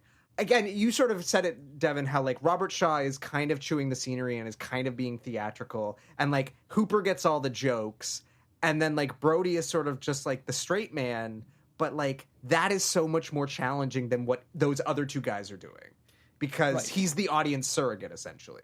But he's also, quietly like a fish out of water character. Yeah. And it just kind of shows up in all these like subtle moments, and they kind of allude to it, like when they're kind of imitating the local accent, when it's just him and his wife, and, like the way that he kind of shows up at the community meeting, and like the sort of tension with the mayor and all that kind of stuff. But he's from the mainland. And so that's part of why he works as an audience surrogate, but it also gives some color to his character instead of just being like the cop who's worked in Amity for his whole life. He's got a little backstory. There's a moment I caught this time, which I'd never caught before, that I actually laughed out loud. And again, we've talked about line delivery so much on this show. It's a perfect line delivery of when they're around the dinner table and the wife is explaining to Hooper why Brody is afraid of the water. And she's like, there's a clinical term for that. What is it? And he just says, like, nonchalantly, without missing a beat, he goes, drowning. One hates water. I guess it's a childhood thing. There's a clinical name for it, isn't there? Drowning. Listen. And it's just like, it's perfect. Like, the timing is perfect. He doesn't play it up. It's just like, he says it almost as if it's an afterthought. Like, I literally laughed out loud. And I never noticed it before, but I was just like, this is why this guy's so f***ing good. Yeah, he's incredible in this movie. I mean, he's incredible in every movie, but like this movie especially. Yeah. The one shot, which again, it's a famous shot, but where he's sloughing the chum into the water and then the shark pops up. Yeah. And then his reaction shot is like so perfect. And again, that's not easy to do because it's almost cartoon comedy. It's so physical and so outlandish, but he also, it now doesn't feel out of character. It doesn't feel like out of the tone of the movie. That's a hard needle to thread, and he totally pulls it off. And then to deliver the iconic line without putting too much like mustard on the sandwich. His line reading of "you're gonna need a bigger boat" is, again, it's that perfect, like, I'm kind of delivering a joke, but I'm delivering it in this way where it feels authentic. Yeah, it's masterful. It's the lead role of the film. It's easy to forget that because it becomes a three-hander, but he's the only character who is there from the beginning to the end. He has easily more screen time than the other two. And the fact that he isn't the character, when he's off screen, everyone's asking, where's Poochie? We're not like doing that to everyone else. That's more of that a very Quint fact thing. is a real testament to how good Roy Scheider is just as a leading man. He can carry a film. He's very relatable. And yet he does that without ever being bland or beyond description. Like, he has a very specific set of characterizations. He, Spielberg, and the team of writers know exactly what those are. And he bounces off the other two characters perfectly. Well, let's talk about the Poochie of the group, Quint. I did a little background research on this, and apparently Benchley, when he was writing the book, he was inspired by this New York Daily article about a guy named Frank Mundus, who was a Long Island fisherman who harpooned a 4,500-pound great white shark. Wow. And was this kind of character who was a shark hunter, and then eventually became actually an environmentalist, because he was oh shit, actually we shouldn't be killing these things, and they're not monsters, they're actually just part of nature. Go figure. He also, I think, went fishing with Mundus for a few weeks to just kind of get a feel for it. So all of that is in there. And it was one of those things where Benchley sort of nodded to Mundus, but then was also but the character's definitely an original creation, Ricky Rouse or Ronald Muck. So anyway. It's interesting to think of the alternate versions where Lee Marvin or Sterling Hayden play Quint, because Lee Marvin. I mean, those both sound Sterling Hayden in 75 was a real mood. He was only 59 at that point, which is wild when you see him in movies of that era. But I can't imagine either of them really having the physicality at that point of Shaw. I mean, he's literally able to physically do things that I don't think Sterling Hayden had in him at that point. I don't think either of them would have been quite that kind of sea captain guy in this either. There's just an archetype that Shaw is able to fulfill, even though he's not. Shaw's he's British. Is he Irish? He's listed as English. That's all I. Okay. He was born in Lancashire. The character sounds like he's got a bit of Irish, which some islands off of the coast of the United States do have Irish accents. I was kind of wondering if that was sort of intentional, that he has a bit of that. I can't imagine. He died in Ireland. That must be what I was thinking of. Oh, okay. Is this Lee Marvin pre or post Paint Your Wagon? Oh, this would have been post, right? Paint Your Wagon. Paint Your Wagon was 1969, right? So yeah, post Paint Your Wagon. And he was pretty rough by that point, in terms of, drinking on set and all that kind of stuff. So he was 44 in that movie. That's so crazy. It's amazing. I mean, what's that line? The Man in Black 3. Those are some city miles you got on you. Yeah, exactly. Well, we joked, Devan, we've already recorded our episode on Goldfinger, and Sean Connery is our age in that movie. And I know. I had that realization at a certain point. Rough. It's they were hard living. It was a hard 36 back then. Well, isn't Richard Dreyfuss is 25 or 26 in this? Crazy. Think about that for a second. I teach people who are his age. It's the 70s were something. I mean, we should talk about Hooper, because again, he's sort of the comic relief character, as it were. He's also giving an incredible performance here, because again, he has to balance that. You've got Brody the everyman, you've got Quint the sort of scenery chewing fisherman, and captain. Yeah, exactly. And then Hooper, who's playing kind of a nerd character, but he's also rich, which we find out later in the film. He's one of those actors too where I'm I know even as a kid I knew who he was, but then when I go through his filmography, I'm I have no idea why I did, because I definitely didn't see any of these movies other than maybe Mr. Holland's Opus. But he's just sort of been around forever. I mean, obviously Stand By Me, when I'm a 10-year-old or whatever, that becomes this iconic movie that, most boys of our generation probably grew up on, and that's what I knew him from. But yeah, I think he's so good in this, and is this perfect counterbalance to Quint. Yeah, I love his performance in this movie. Jaws is not the first movie I think of when I think of Richard Dreyfuss. It's American Graffiti, where he gives maybe my favorite performance in a George Lucas movie, which is, that's not a long list. But he's the fact that these two came out 2 years apart. It blows my mind that he plays a high school kid in that film perfectly. I think he gives maybe my favorite performance in that movie, which is not a hot take. But the fact that he goes from that to this, that's range. That's legitimate skill and craft that he's showing. There's a very good bit of kind of counterintuitive characterization he gets too, where Roy Scheider feels like a tough guy, right? Someone who wouldn't be afraid of something like the water. And Richard Dreyfuss feels like someone who would run scared from the water. Like if I was going to write a character afraid of the water and I was making decision one, it would be easily Richard Dreyfuss playing Hooper, right?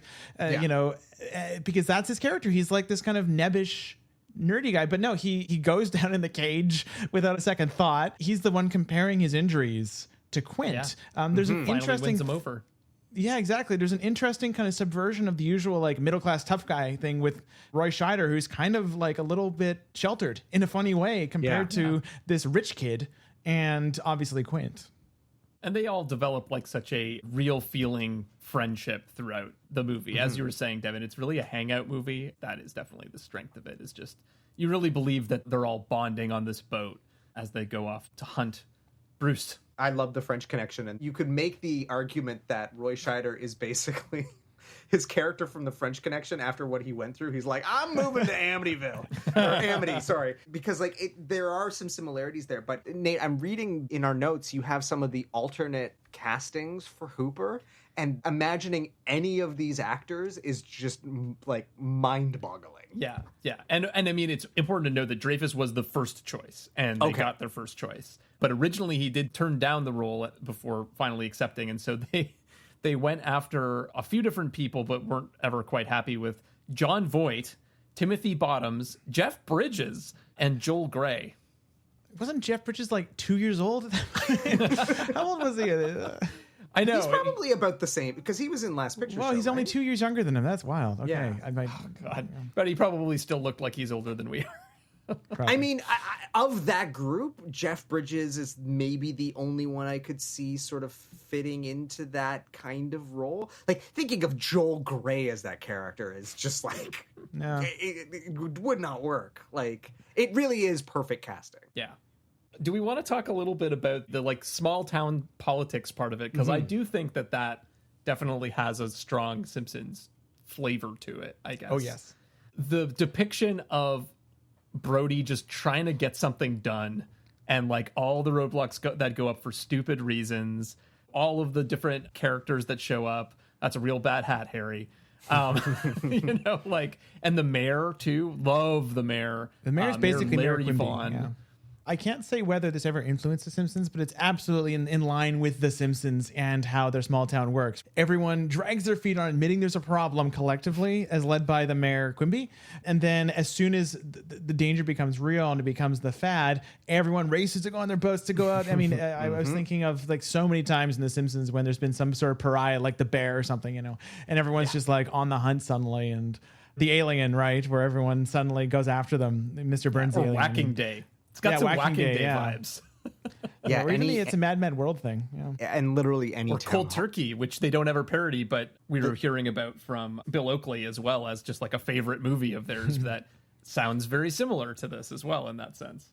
Yeah, any town hall scene definitely mirrors the town hall scene here, right down to the like overlapping dialogue where you can't quite make out what the townspeople are saying, but like yeah, it's very, very Simpsons-y. There is like one direct reference to the mayor and the like, we can't close the beaches whole thing, which is weirdly in Last Tap Dance in Springfield. And it's when Bart and Milhouse break into the mall and Wiggum has a conversation with the mall owners and basically tells them that they need to shut it down because they think it's a giant rat that's like getting into everything. You'll have to shut down the mall. On President's Day weekend? Are you crazy? Crazy with concern for the public, yes. It's funny because they actually put Wiggum in the Brody role, which is like very out of character, I guess. You'd kind of expect him to be in the mayor character or something like that. But in this case, Wiggum is being the sensible one. It's a very strange parody. The kind of small town Americana of it, just the iconography was the only other note I had in terms of the Simpsons. Like, it does feel like a Springfield sized town, although again, nailing down Springfield size is absolutely impossible. There's a general kind of medium sized city thing that Springfield has going on with like the kind of the small little old town hall from like down Main Street. You know, It feels like the second verse of a Bruce Springsteen song. It's all very in line with like the way that America portrays itself in a lot of media that The Simpsons is essentially a big spoof on. Mm-hmm. Totally. But it is interesting that this movie feels quite cynical about all of that as well, in the same way that The Simpsons picks up of being like, of just being like, you know, this stuff is all cute on the surface, but actually there's this like simmering tension below it of like not wanting to deal with problems and letting mob mentality rule the day. And of course, it's very COVID coded as well, of just like, no, we can't let the businesses close. Safety be damned. Like, all of that sort of stuff feels very familiar as well. So it's interesting to see that side of it, that it isn't just idyllic. It's actually pretty satirical in a lot of ways. Mm-hmm. Well, we've alluded to it. I think we should probably talk about it, especially because it is the thing that is so often parodied on The Simpsons. Let's talk about the dolly zoom, or Zolly, as I've heard it referred to more recently in regards to Severance. I put my students who call it that in jail. Yeah, I don't like that term. No. But it seems to be what the kids these days are using. So, yeah, Devin, what's your preferred terminology?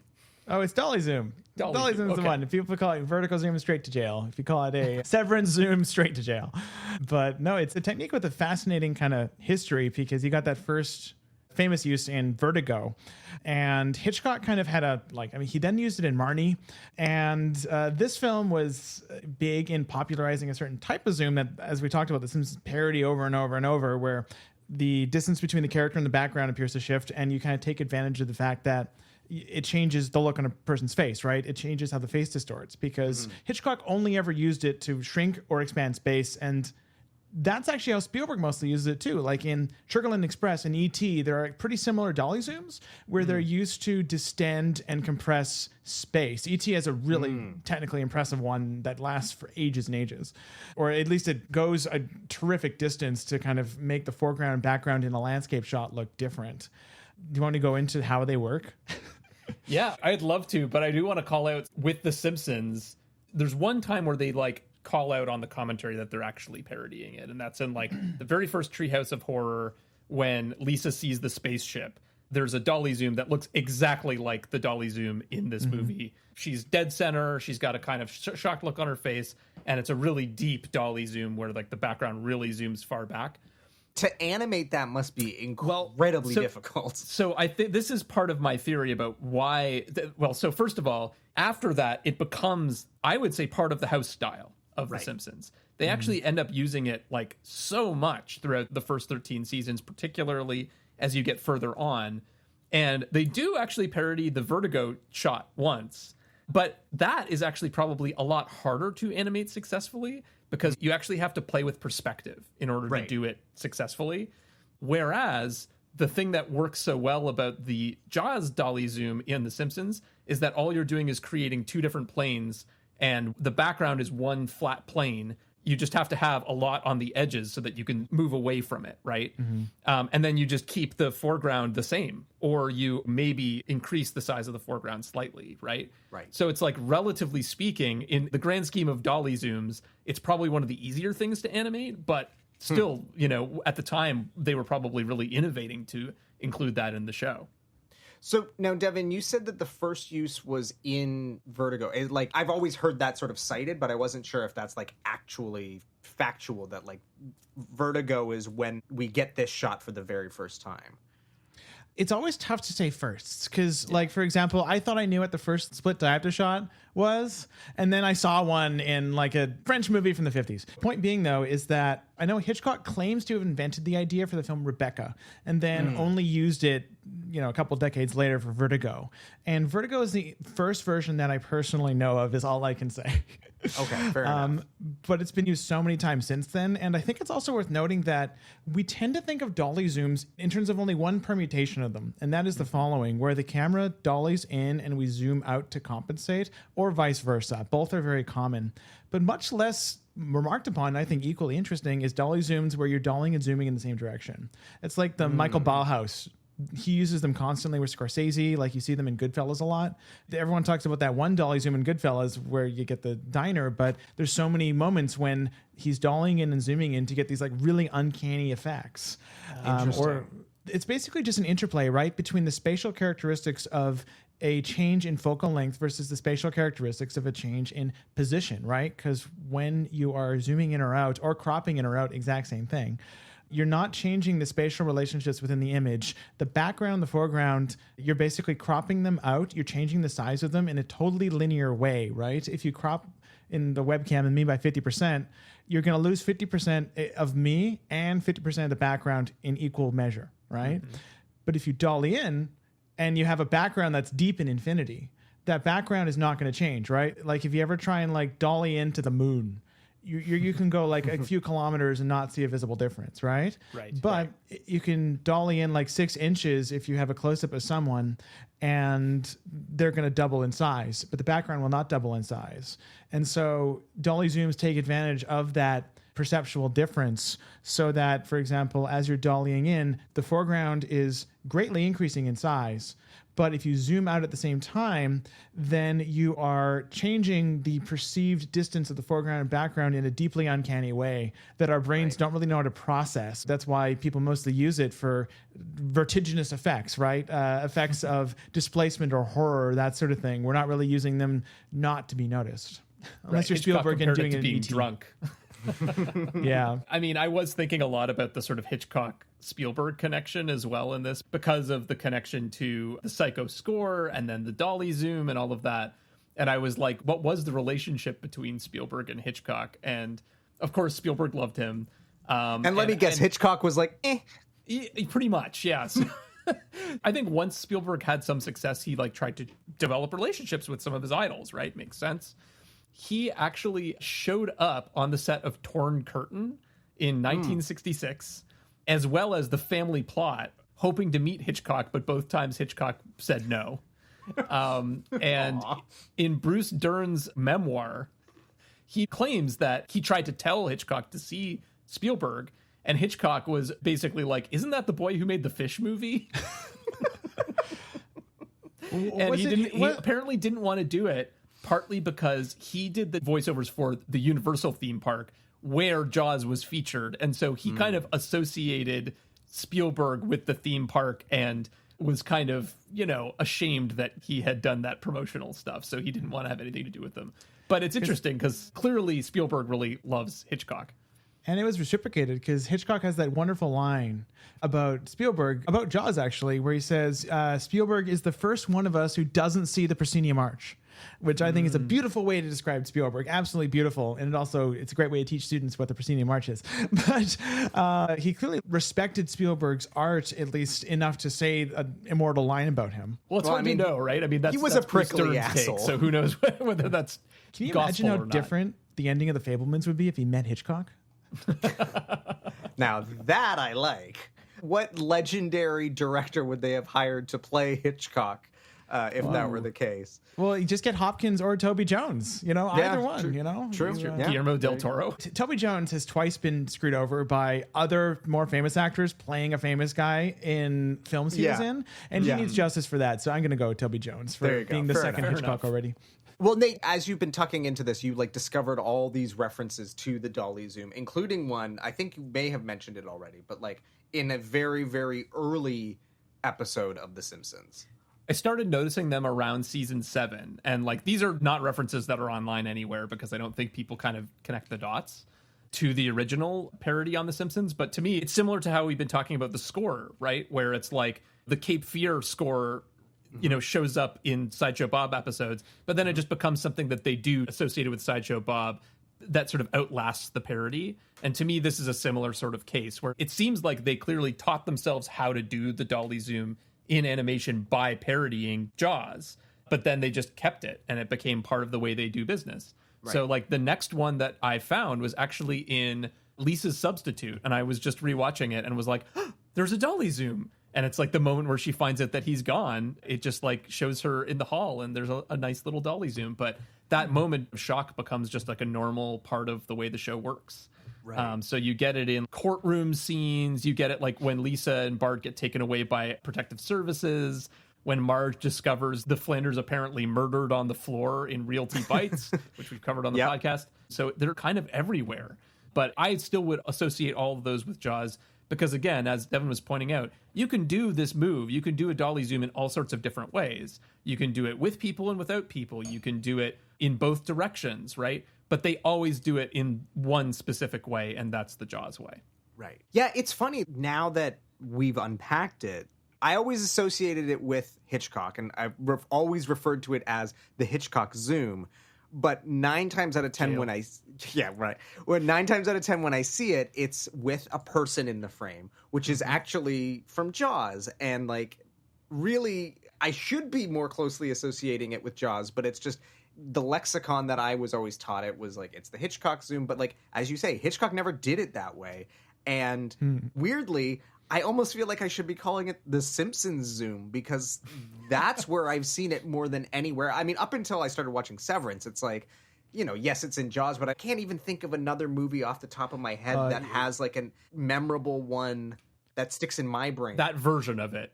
You got to see The Quick and the Dead, which is a film which I have not seen. So more dolly zooms per shot than I've ever seen in any medium ever. Like the whole thing about that movie is every duel has its own formal conceit, and there's one that's all dolly zooms, and it's so fun. I love that movie. Actually, Adam, I think that's a Western you might like. Okay, well, is it Sam Raimi? Yes. Yeah, so I probably would dig that. I forget who said it, but there was some cinematographer director who made the very good point at some point that a zoom is unlike other ways you can move the camera, because it is one of the only ways you can move the camera that does not replicate something the human eye does. Right. Where our eyes do not zoom. We tilt, pan, truck, you know, we go on the Z-axis, we go in every direction, but we don't zoom. And so that lends it to feeling very artificial. I don't agree, you know, Ullman's my guy, and he is the zoomer. And so it obviously can work. But yeah, it's a dangerous tool because it is very easy to use it and to remind audiences that you're watching a movie, which, again, tickles me. I love it when people do that, but oftentimes, apparently, that's not so great for story. Well, it's funny. And I think in the 80s and 90s, it also becomes kind of associated with like camcorders and like home video because it's a tool that like suddenly everyone has access to and uses willy-nilly however they want. And so like in the 90s, you get a lot of movies using that vocabulary, like Reality Bites in particular, those like Smash amateur. zooms become it, yeah. Yeah, I remember in high school film class being told, like, don't ever zoom unless you're doing it very deliberately, and like the reference being, you know, French New Wave and how they were constantly like using zooms in interesting ways. But you can't really do that with the camcorders we were using at the time. So it ends up looking just like, as you say, Devin, like unnatural and sort of brings you out of the movie. But it's funny, since Black Bag came out, I've sort of been rewatching a bunch of Soderbergh movies, and it's interesting how much he employed the zoom in the sort of like 2000s, because again, like he likes to just break all those rules that, you know, you're not supposed to do. That's almost like, for him, that's like, well, I'm just going to do it then. I think what's his most is Ocean's 12 maybe his most zoom heavy, like that's my favorite Soderbergh. Yeah, same here. And I was, really you're that's your favorite too? Oh my gosh. Is a fellow sicko. Yeah, a fellow freak. Wow. I've literally written it in multiple bios over the last couple of years of like, I also think Ocean's 12 is the best one. But yeah, 11 has a lot of zooms too, though, because that's what I just I rewatched the 4K the other night and was like, holy crap, he's zooming left, right, and center in this thing. So, oh, he loves the French New Wave. He loves Altman, so it makes perfect sense. The only other thing I had on here about the movie was the shark hunt, which, you know, it's not a small thing because it's like almost half the movie, but it struck me that The Simpsons don't ever parody this. It's like, this is one of the most parodied movies on The Simpsons, and they basically don't touch the shark hunt at all. Except for the time the sea captain like fights the shark outside the houseboat, I guess. You could kind of say that's a bit, but it's very thin. Yeah. I took that as kind of maybe like the chum moment of like the shark appears behind them. So that's like maybe as close as we get. But none of the stuff of like the barrels and the harpoons and like the ship sinking and like all of that stuff is just like not present. Not even the Indianapolis speech, which is like a pretty famous part of this movie. But like that's never parodied either. So I thought that was interesting, and I thought I'd just open up the section by asking, why do we think that is? I think it's probably similar to, like, you've asked, like, why do they never cover Westerns? Like, I think the circumstances are so specific. Like, you'd have to have this characters out on the water hunting not necessarily a shark, but like a large sea creature, like Nessie. But then also it's like, it's action movie, it's thriller, it's dealing with a genre that the show doesn't necessarily deal with enough, that if they were dealing with something like that, you'd have to have that hyper specificity of it needing to be on the water for both of those things to sort of collide, maybe. The only thing I could think of is, like, maybe in that episode where Krusty is pretending to be a sea captain, like, they could have done something there. I don't know, Well, but like... they do capture Nessie in an episode. Yes, that's why I referenced that. Yeah, there is an episode I just watched where Homer catches a giant fish, and it's really more like an old man in the sea thing. Mm-hmm. But, like, there are times where they manage to get out onto the open ocean. But you're right. I mean, it's a little far-fetched as a starting point for But why that being said, there are moments that I could see them using, like, one of my favorite sequences when they're out on the water is the scene with the fishing line where he's like, oh, it's just a tuna, and then the thing, like, it's beautifully timed and paced. Like, that is something I could see them, like, borrowing shots from that if there was a need to do something like that. But yeah, the shark hunt itself is just, outside of maybe a Treehouse of Horror, I just don't see how it would ever come up. No, could have had a shark in Boy Scouts in the Hood, you know? Yeah, there you go. And they didn't, I guess. That's right. And there's also you're going to need a bigger boat. Never parodied. I mean, that feels like something that they would maybe, you know, even if it was just in a commercial parody or something, that should have come up, but... They got around to it in season 38. Yeah, that's true. I mean, hell, maybe they got around to it in season 14 and I just haven't got there yet. Exactly. I did do my homework and I looked at some later references that they make and there's one where Homer, you know, the shark that they catch and mistake for the actual shark in this film? There's a scene where they parody that and Homer is that shark and he has like the hook in his mouth, and I thought that was... I was like, okay, this is why I'm not watching The Simpsons. This is grotesque. Yeah, brutal. That's funny. Yeah. I was looking at some of the later references and none of them jumped out at me as being totally worth mentioning necessarily. Like, sometimes we'll do a movie and it's like, oh, they did a whole parody of this, like a front to back parody, like in season 25, but not with Jaws that I saw, at least. My hypothesis is that the juice is in the first half of the movie. I'm going to stick to my guns on this. Yeah, maybe. I think, especially for The Simpsons, because it's if you're looking for a comedic angle on Jaws, then I feel definitely the first half is where most of the comedic juice lives. And the casting options, right? That's always a consideration with a movie parody is well, who's in what role, right? And you have a whole town to play with in the first half, and maybe it's a little bit harder with the trio in the second half. But, I just think that there's a little bit more oomph to the first part, and all of the most memorable parts for me are from before they leave land, basically. And then afterwards, there are some satisfying action moments, but nothing that is quite as memorable as the dolly zoom moment, but also the whole scene around it of the shark attack, everyone running out of the water, all of that stuff is so visceral. So I don't know. That's my hot take. My big defense of the second half is just that it is such a well-balanced interplay between three very different characters who are all three of them just absolute sterling examples of very economical and kind of more nuanced than it seems character writing in a perfect scenario. We haven't talked about the climax of the film, which is the amazing scene where the boat starts sinking and then Roy Scheider shoots a tank and the thing explodes. And that was something that Spielberg thought of at the last minute because he wanted a rousing finish. And it's so satisfying, that ending for me. It's a film that whenever I'm watching it, it successfully convinces me that it's going to end much darker than it does. And you get the Spielberg happy ending. Not that all of his films, that's a mischaracterization of Spielberg, Munich exists, etc. But you get the Spielberg happy ending, and the film fully earns it, and that's an incredible achievement given that it's a horror movie. This movie should not end with two characters alive. It shouldn't, and yet it does, and it's perfect. Yeah, well, and you do have to go through Quint getting eaten alive, and it is a pretty rough scene. You see everything in that part for a movie that holds back so much for so long.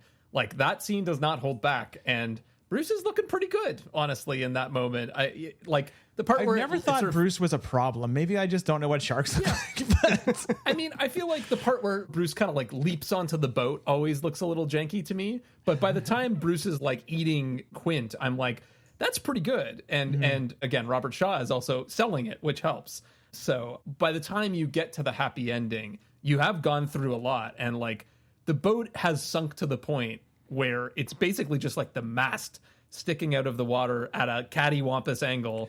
And Brody is just kind of like lying on the mast with this rifle. Like that setup for that is so good. It looks fantastic. So the very end, from the time the boat starts sinking to the end, is just like fantastic. Well, and the thing that struck me on this rewatch too was like, I can't believe how late in the story the cage moment comes. Like I always forget that every time. Last resort. Yeah, I kept thinking, did I miss that? Like, no, it literally happens in the last 10 minutes of the movie. Any other filmmaker, that would probably be like one of the early set pieces to sort of like heighten the tension, and Spielberg does it near the very end, which is kind of a flex. Yeah. Probably couldn't get it working. Sure enough.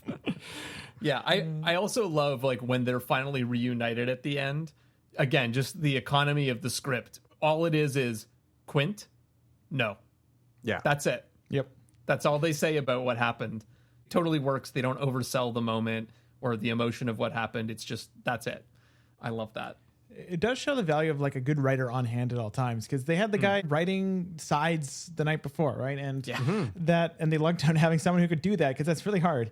And I do get like a John Ford tearing pages out of his script feeling from like half the movie, where I'm like, any other movie would explicate this so much more exhaustively. Spielberg has fallen into that trap occasionally, and this one just doesn't. Every word counts, and so much is said by like glances. It's total cinema, to use that old cliche, where every aspect of it is working in tandem to generate meaning for the audience. I think it's mechanically flawless, and so top 10 Spielberg. Yeah, absolutely. All right, so Devan, we're doing something slightly different on the show than the last time you were on, which you may remember us asking if there are any moments that feel like Simpsons jokes but aren't. And what we've done is we've expanded that a little bit into a Simpsons speed round about the movie that is basically a series of hypotheticals about The Simpsons and this movie. So let's kick it off, the Simpsons speed round. So first of all, are there any moments in this movie that feel like Simpsons jokes but aren't? Oh, Shark Hunt. The Shark Hunt. Yeah. Like 100%. That's the one. I can't top that. When the town all hops in their little boats and goes up to get the shark like an angry mob. Like, that's it. That's the angry mob moment. Yes, totally. That makes sense. Adam pointed out in a previous episode the moment where Quint drinks the beer and then crushes the can, and he looks over at Hooper, and Hooper crushes his little like plastic cup. Okay.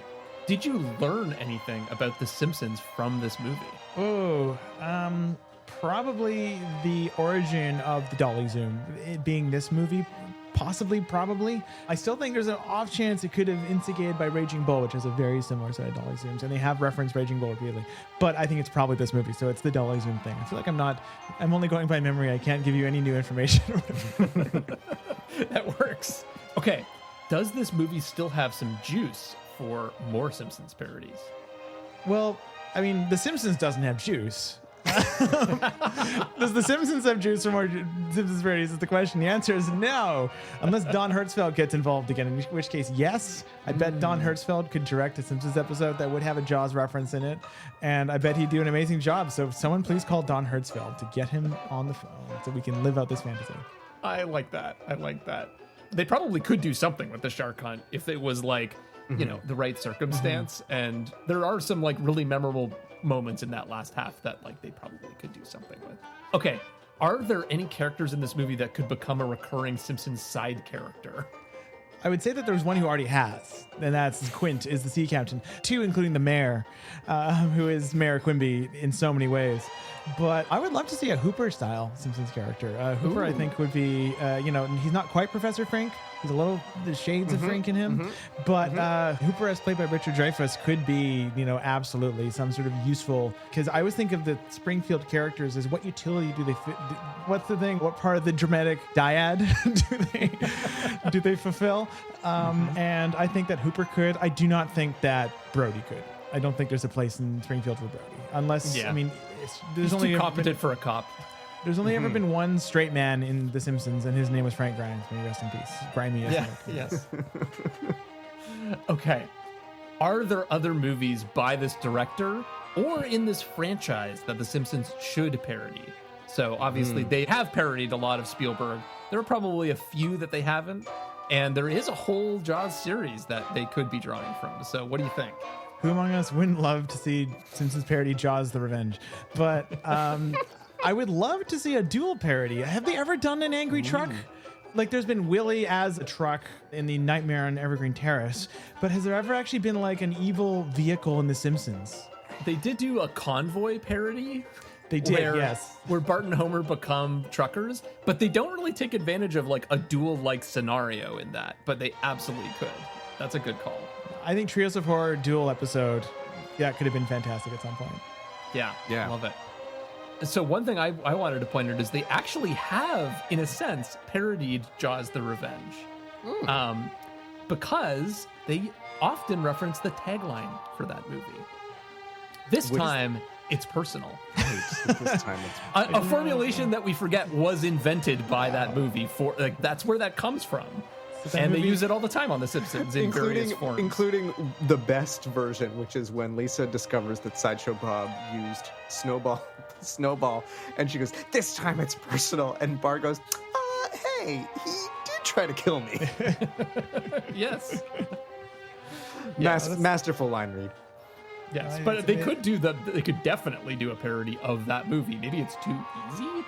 The premise is so ridiculous. Yeah.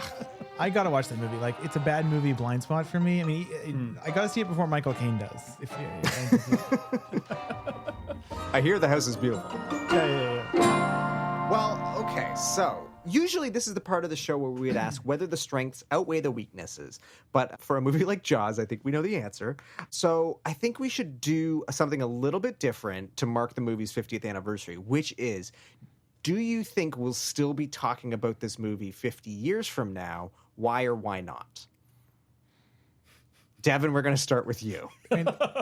No pressure. So I feel like there's a question embedded in this, which is that will we still be capable of talking about things in 50 years as a species? And so assuming yes, I think yes, because it's one of the most consequential movies ever made. There are very, very few movies ever made that have had this much of an effect on the industry. I mean, one could argue that this had a greater effect than Star Wars because Star Wars was essentially enabled by this film.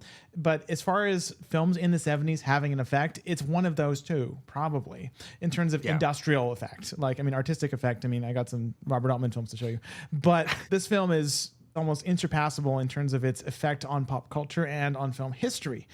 And I also think it's worth noting that it is essentially the template for every pop horror creature feature, even slasher type. Like, there's so much in this that is just elemental to how we conceive of thriller sequences. Like the opening sequence, which we haven't really talked about much, with the stunt woman going into the water and being the way it's shot is just the DNA. It's almost like what I call the Errol Morris effect, where it's a victim of its own success, where its innovation has just been so subsumed that we watch it and go, hey, this is a well done version of this scene, without going, this is that scene, this is the thing. This is the thing. Right. So alcohol and night swimming, a winning combination. Exactly. So absolutely, I think it'll be talked about in 50 years. I mean, if Kane is still being talked about, this will probably be, I know it's weird. This only came out 34 years after Kane. So maybe my hypothesis is wrong. My entire fallacy is wrong, but I think that probably yes. Yeah.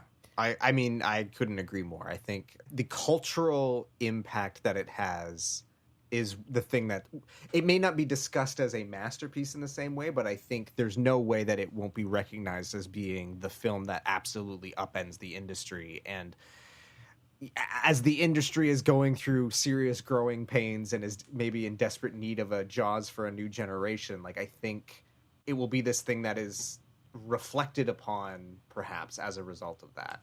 of how the industry will change over the coming years. Yeah, I don't think I have a whole lot to add. It's always going to have those historic firsts and its impact on the industry. Like, whether the film itself continues to be something that people want to watch, it will still be a movie that we talk about one way or the other. Yeah. And I hope it's still a movie that people want to watch 50 years from now.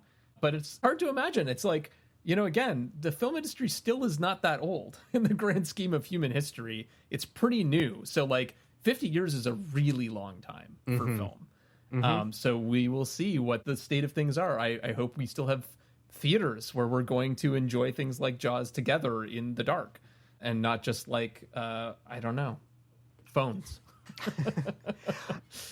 Devan, you've already alluded to it, so I'm going to give you your opportunity to talk about it. What would you pair with this for extra credit, either as a double feature or as a alternative, or just something that, you think people should watch in addition to this? So last time I gave you 3 things, and this time I'm going to really behave and only give you 2. Maybe next time I'll actually learn how to do this and give you 1.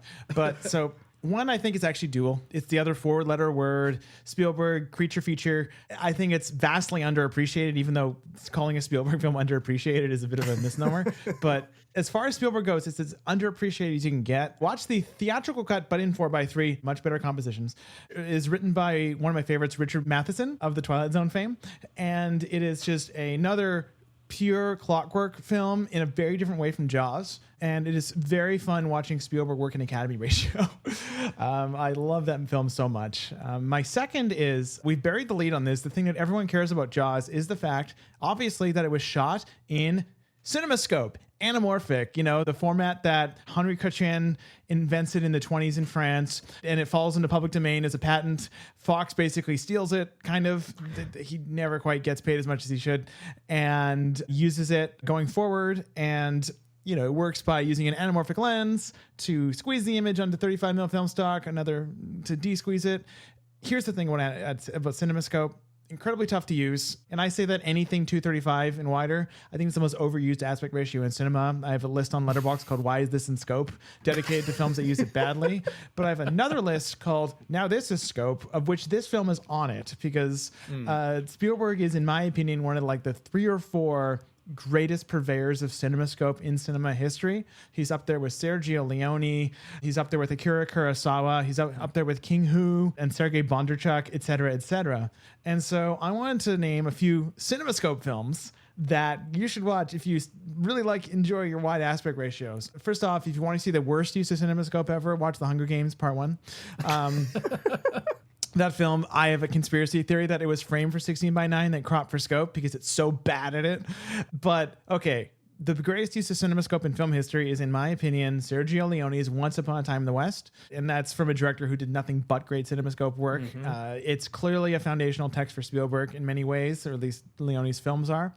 I want to recommend The Big Country by William Wyler, one of the greatest anamorphic films ever made. Clearly, again, a foundational text for Leone, who worked with Wyler at one point. I want to recommend... We just talked about that on our Ben-Hur episode. Oh, yeah? Yeah. No, and Ben-Hur is a great scope film, and yet it's only the second best Wyler scope film I've seen behind The Big Country. And if I really want to play with fire, I'm going to say that Manhattan is Gordon Willis's best work, and it also might be the best scope film of the 70s. And I'll leave it there. And High and Low by Akira Kurosawa. Actually, you know what? No, I can't stop myself. Touch of Zen by King Hu. All of those have all the great use of framing and depth that Spielberg uses. It's really tough to frame the human face with it, so you kind of got to film 2 shots. And for example, in Jaws, that leads to wonderful scenes where, the really actually painful, dramatic scene where Brody's being confronted by the mother of the child who has died. Yes, right. And it's a very painful, sad scene, but then he sticks the husband on frame left in the excess space created by CinemaScope, and it becomes a comic thing because he's just kind of hanging out there looking goofy. And I know it's 100% intentional, but it kind of undercuts the scene in a very clever way by making sure it doesn't feel like maudlin. He's just there looking like a character actor goofily in the corner. Part of what makes those scenes Simpsons-esque. Yes. It's it's Sideshow Mel is hanging out in the background. It's like a countertonal decision, and Spielberg does this constantly. Where in this film is one of his best examples. Well, he just sticks a little gag in the corner of every frame, or you get the one famous split diopter shot from That's Some Bad Hat, Larry, where you get the split focus, and CinemaScope pairs very well with split diopters because you kind of can frame two separate 4:3 compositions in one. Anyways, CinemaScope horribly overused. Students, please use with care, but also you get masterpieces like Jaws and Once Upon a Time in the West, and all I can say like Sergei Bondarchuk's War and Peace, or like The Leopard. I mean, there's so many great examples. I'll stop now. I love Once Upon a Time in the West, a movie that looks absolutely astonishing, and just the opening of that movie with the three bandits and harmonica coming to the train station is like shows you why he's shooting in CinemaScope. It's like the composition is like this incredibly elongated thing you could never do in another format. It looks great. And yet, technically, he never shot CinemaScope. You know that? Technically, it was all Technoscope. It was too perf, spherical. Anyways, it's wild. He never shot anamorphic in his life because he never had the budget. Fair enough. Yeah. Adam, what about you? Well, I struggled here because I was like, what do I do? Do I do another Spielberg movie? Which, if I were to do that, I already mentioned it. I think West Side Story, because like it's a movie that shouldn't exist, but immediately justifies its own existence by how incredible it is.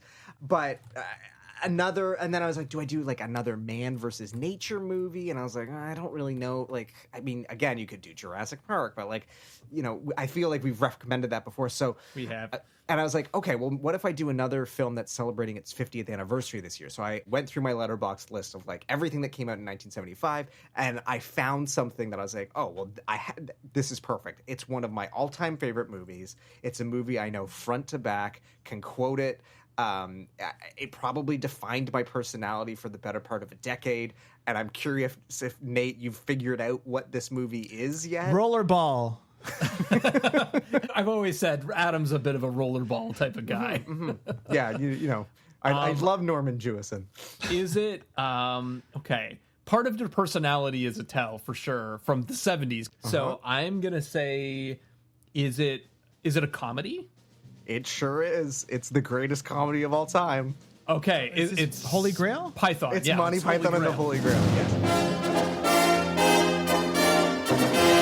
I didn't realize that it's celebrating its 50th anniversary this year. That makes me really hope that like they do some screenings of it, because I've never seen it in a theater. I've seen Life of Brian in a theater, but I've never seen Holy Grail. Life of Brian, I think, is the better film, but Holy Grail is my favorite. I am not exaggerating when I say I rented that movie every weekend for probably like 6 months back in like the 6th grade. I know it front to back to the point where when I watch it now, the lines are coming at me before they're happening. So it's like, I don't really need to watch it. But the thing that I've sort of discovered as I've rewatched it in my adult years and watching it in HD and everything, is just like, that movie was made on a true shoestring budget, and I think it looks incredible. I think they've done an incredible job with like the fact that most of the castles are quite literally just like cardboard cutouts. The chainmail is just like cotton knitting that has been spray painted. Like, it is made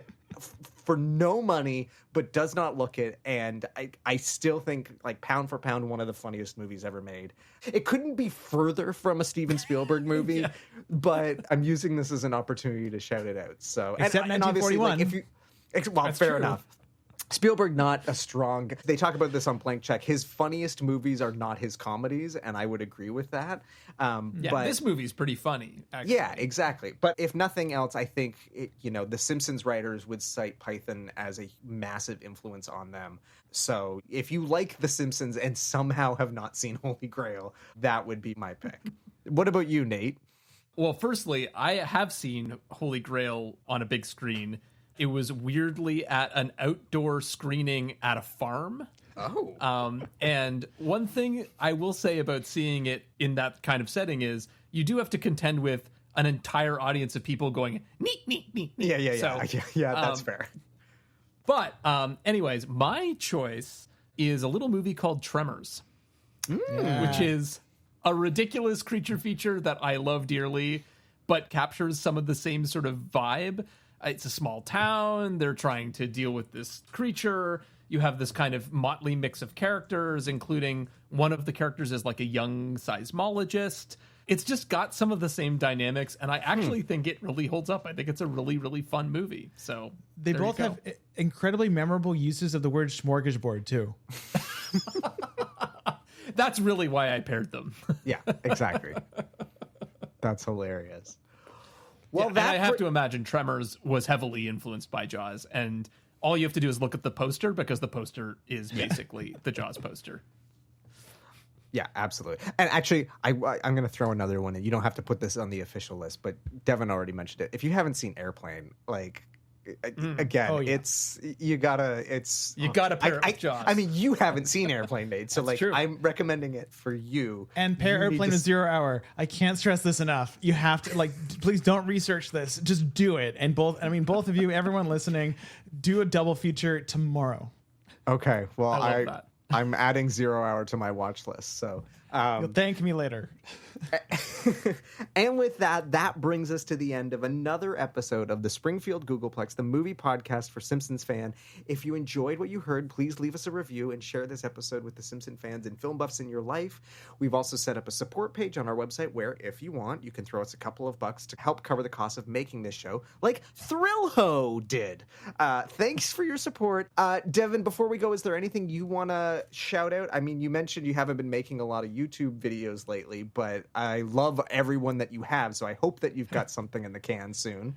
It's funny. We shot one last fall that is I bit off way more than I can chew, but by the time this episode comes out, it might come out yet. It's a 15-minute video essay on the use of tinting in the 1927 silent film Napoleon, because that'll get the kids in the seats. We made the terrible mistake of doing it in a triptych, so it's 3 screens, and turns out that takes a long time to edit.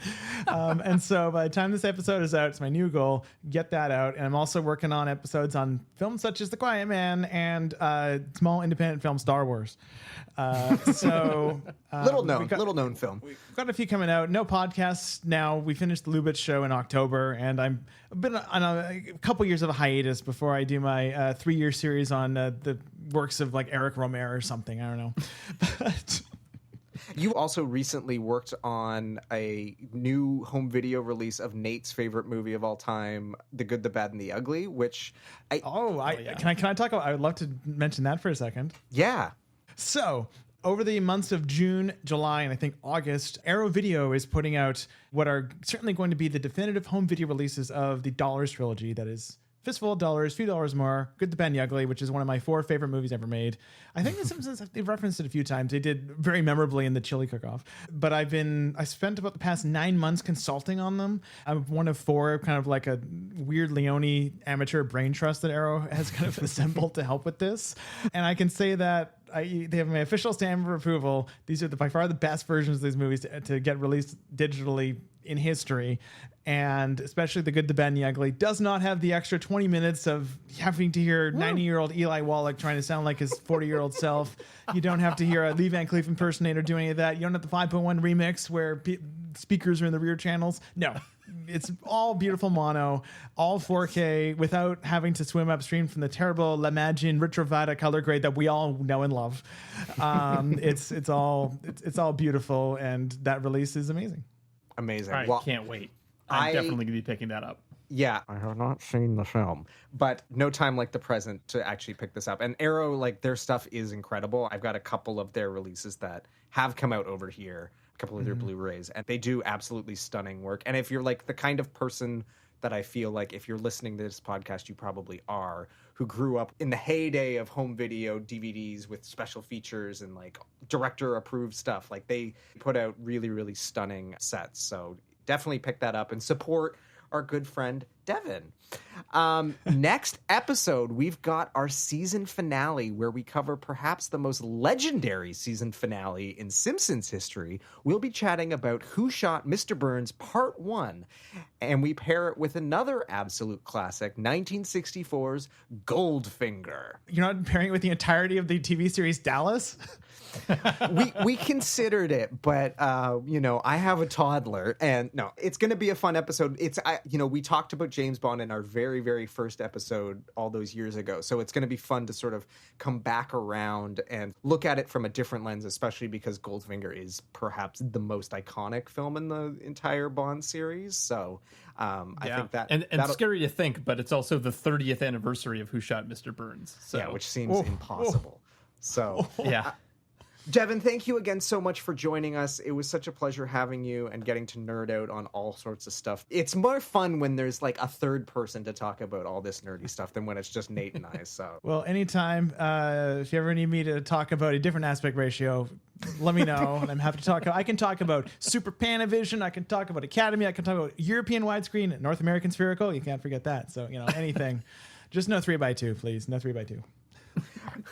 How do you feel about the widescreen versions of The Simpsons on Disney Plus? There's a whole episode in and of itself. Those, straight to jail. Straight to jail. They should not exist. Misbegotten, misshapen. It's almost as bad. Like, do you know about the Vittorio Storaro story about he invented 2:1 as Univision and then cropped all his old movies to that? This is like one step marginally less bad than cropping Apocalypse Now to 2:1. So I have that 2:1 DVD kicking around somewhere, and then replaced it with the Blu-ray, which I think restored it to the proper aspect ratio for that. So yeah. And on that note, until next time, Nate, we'll see you around the place.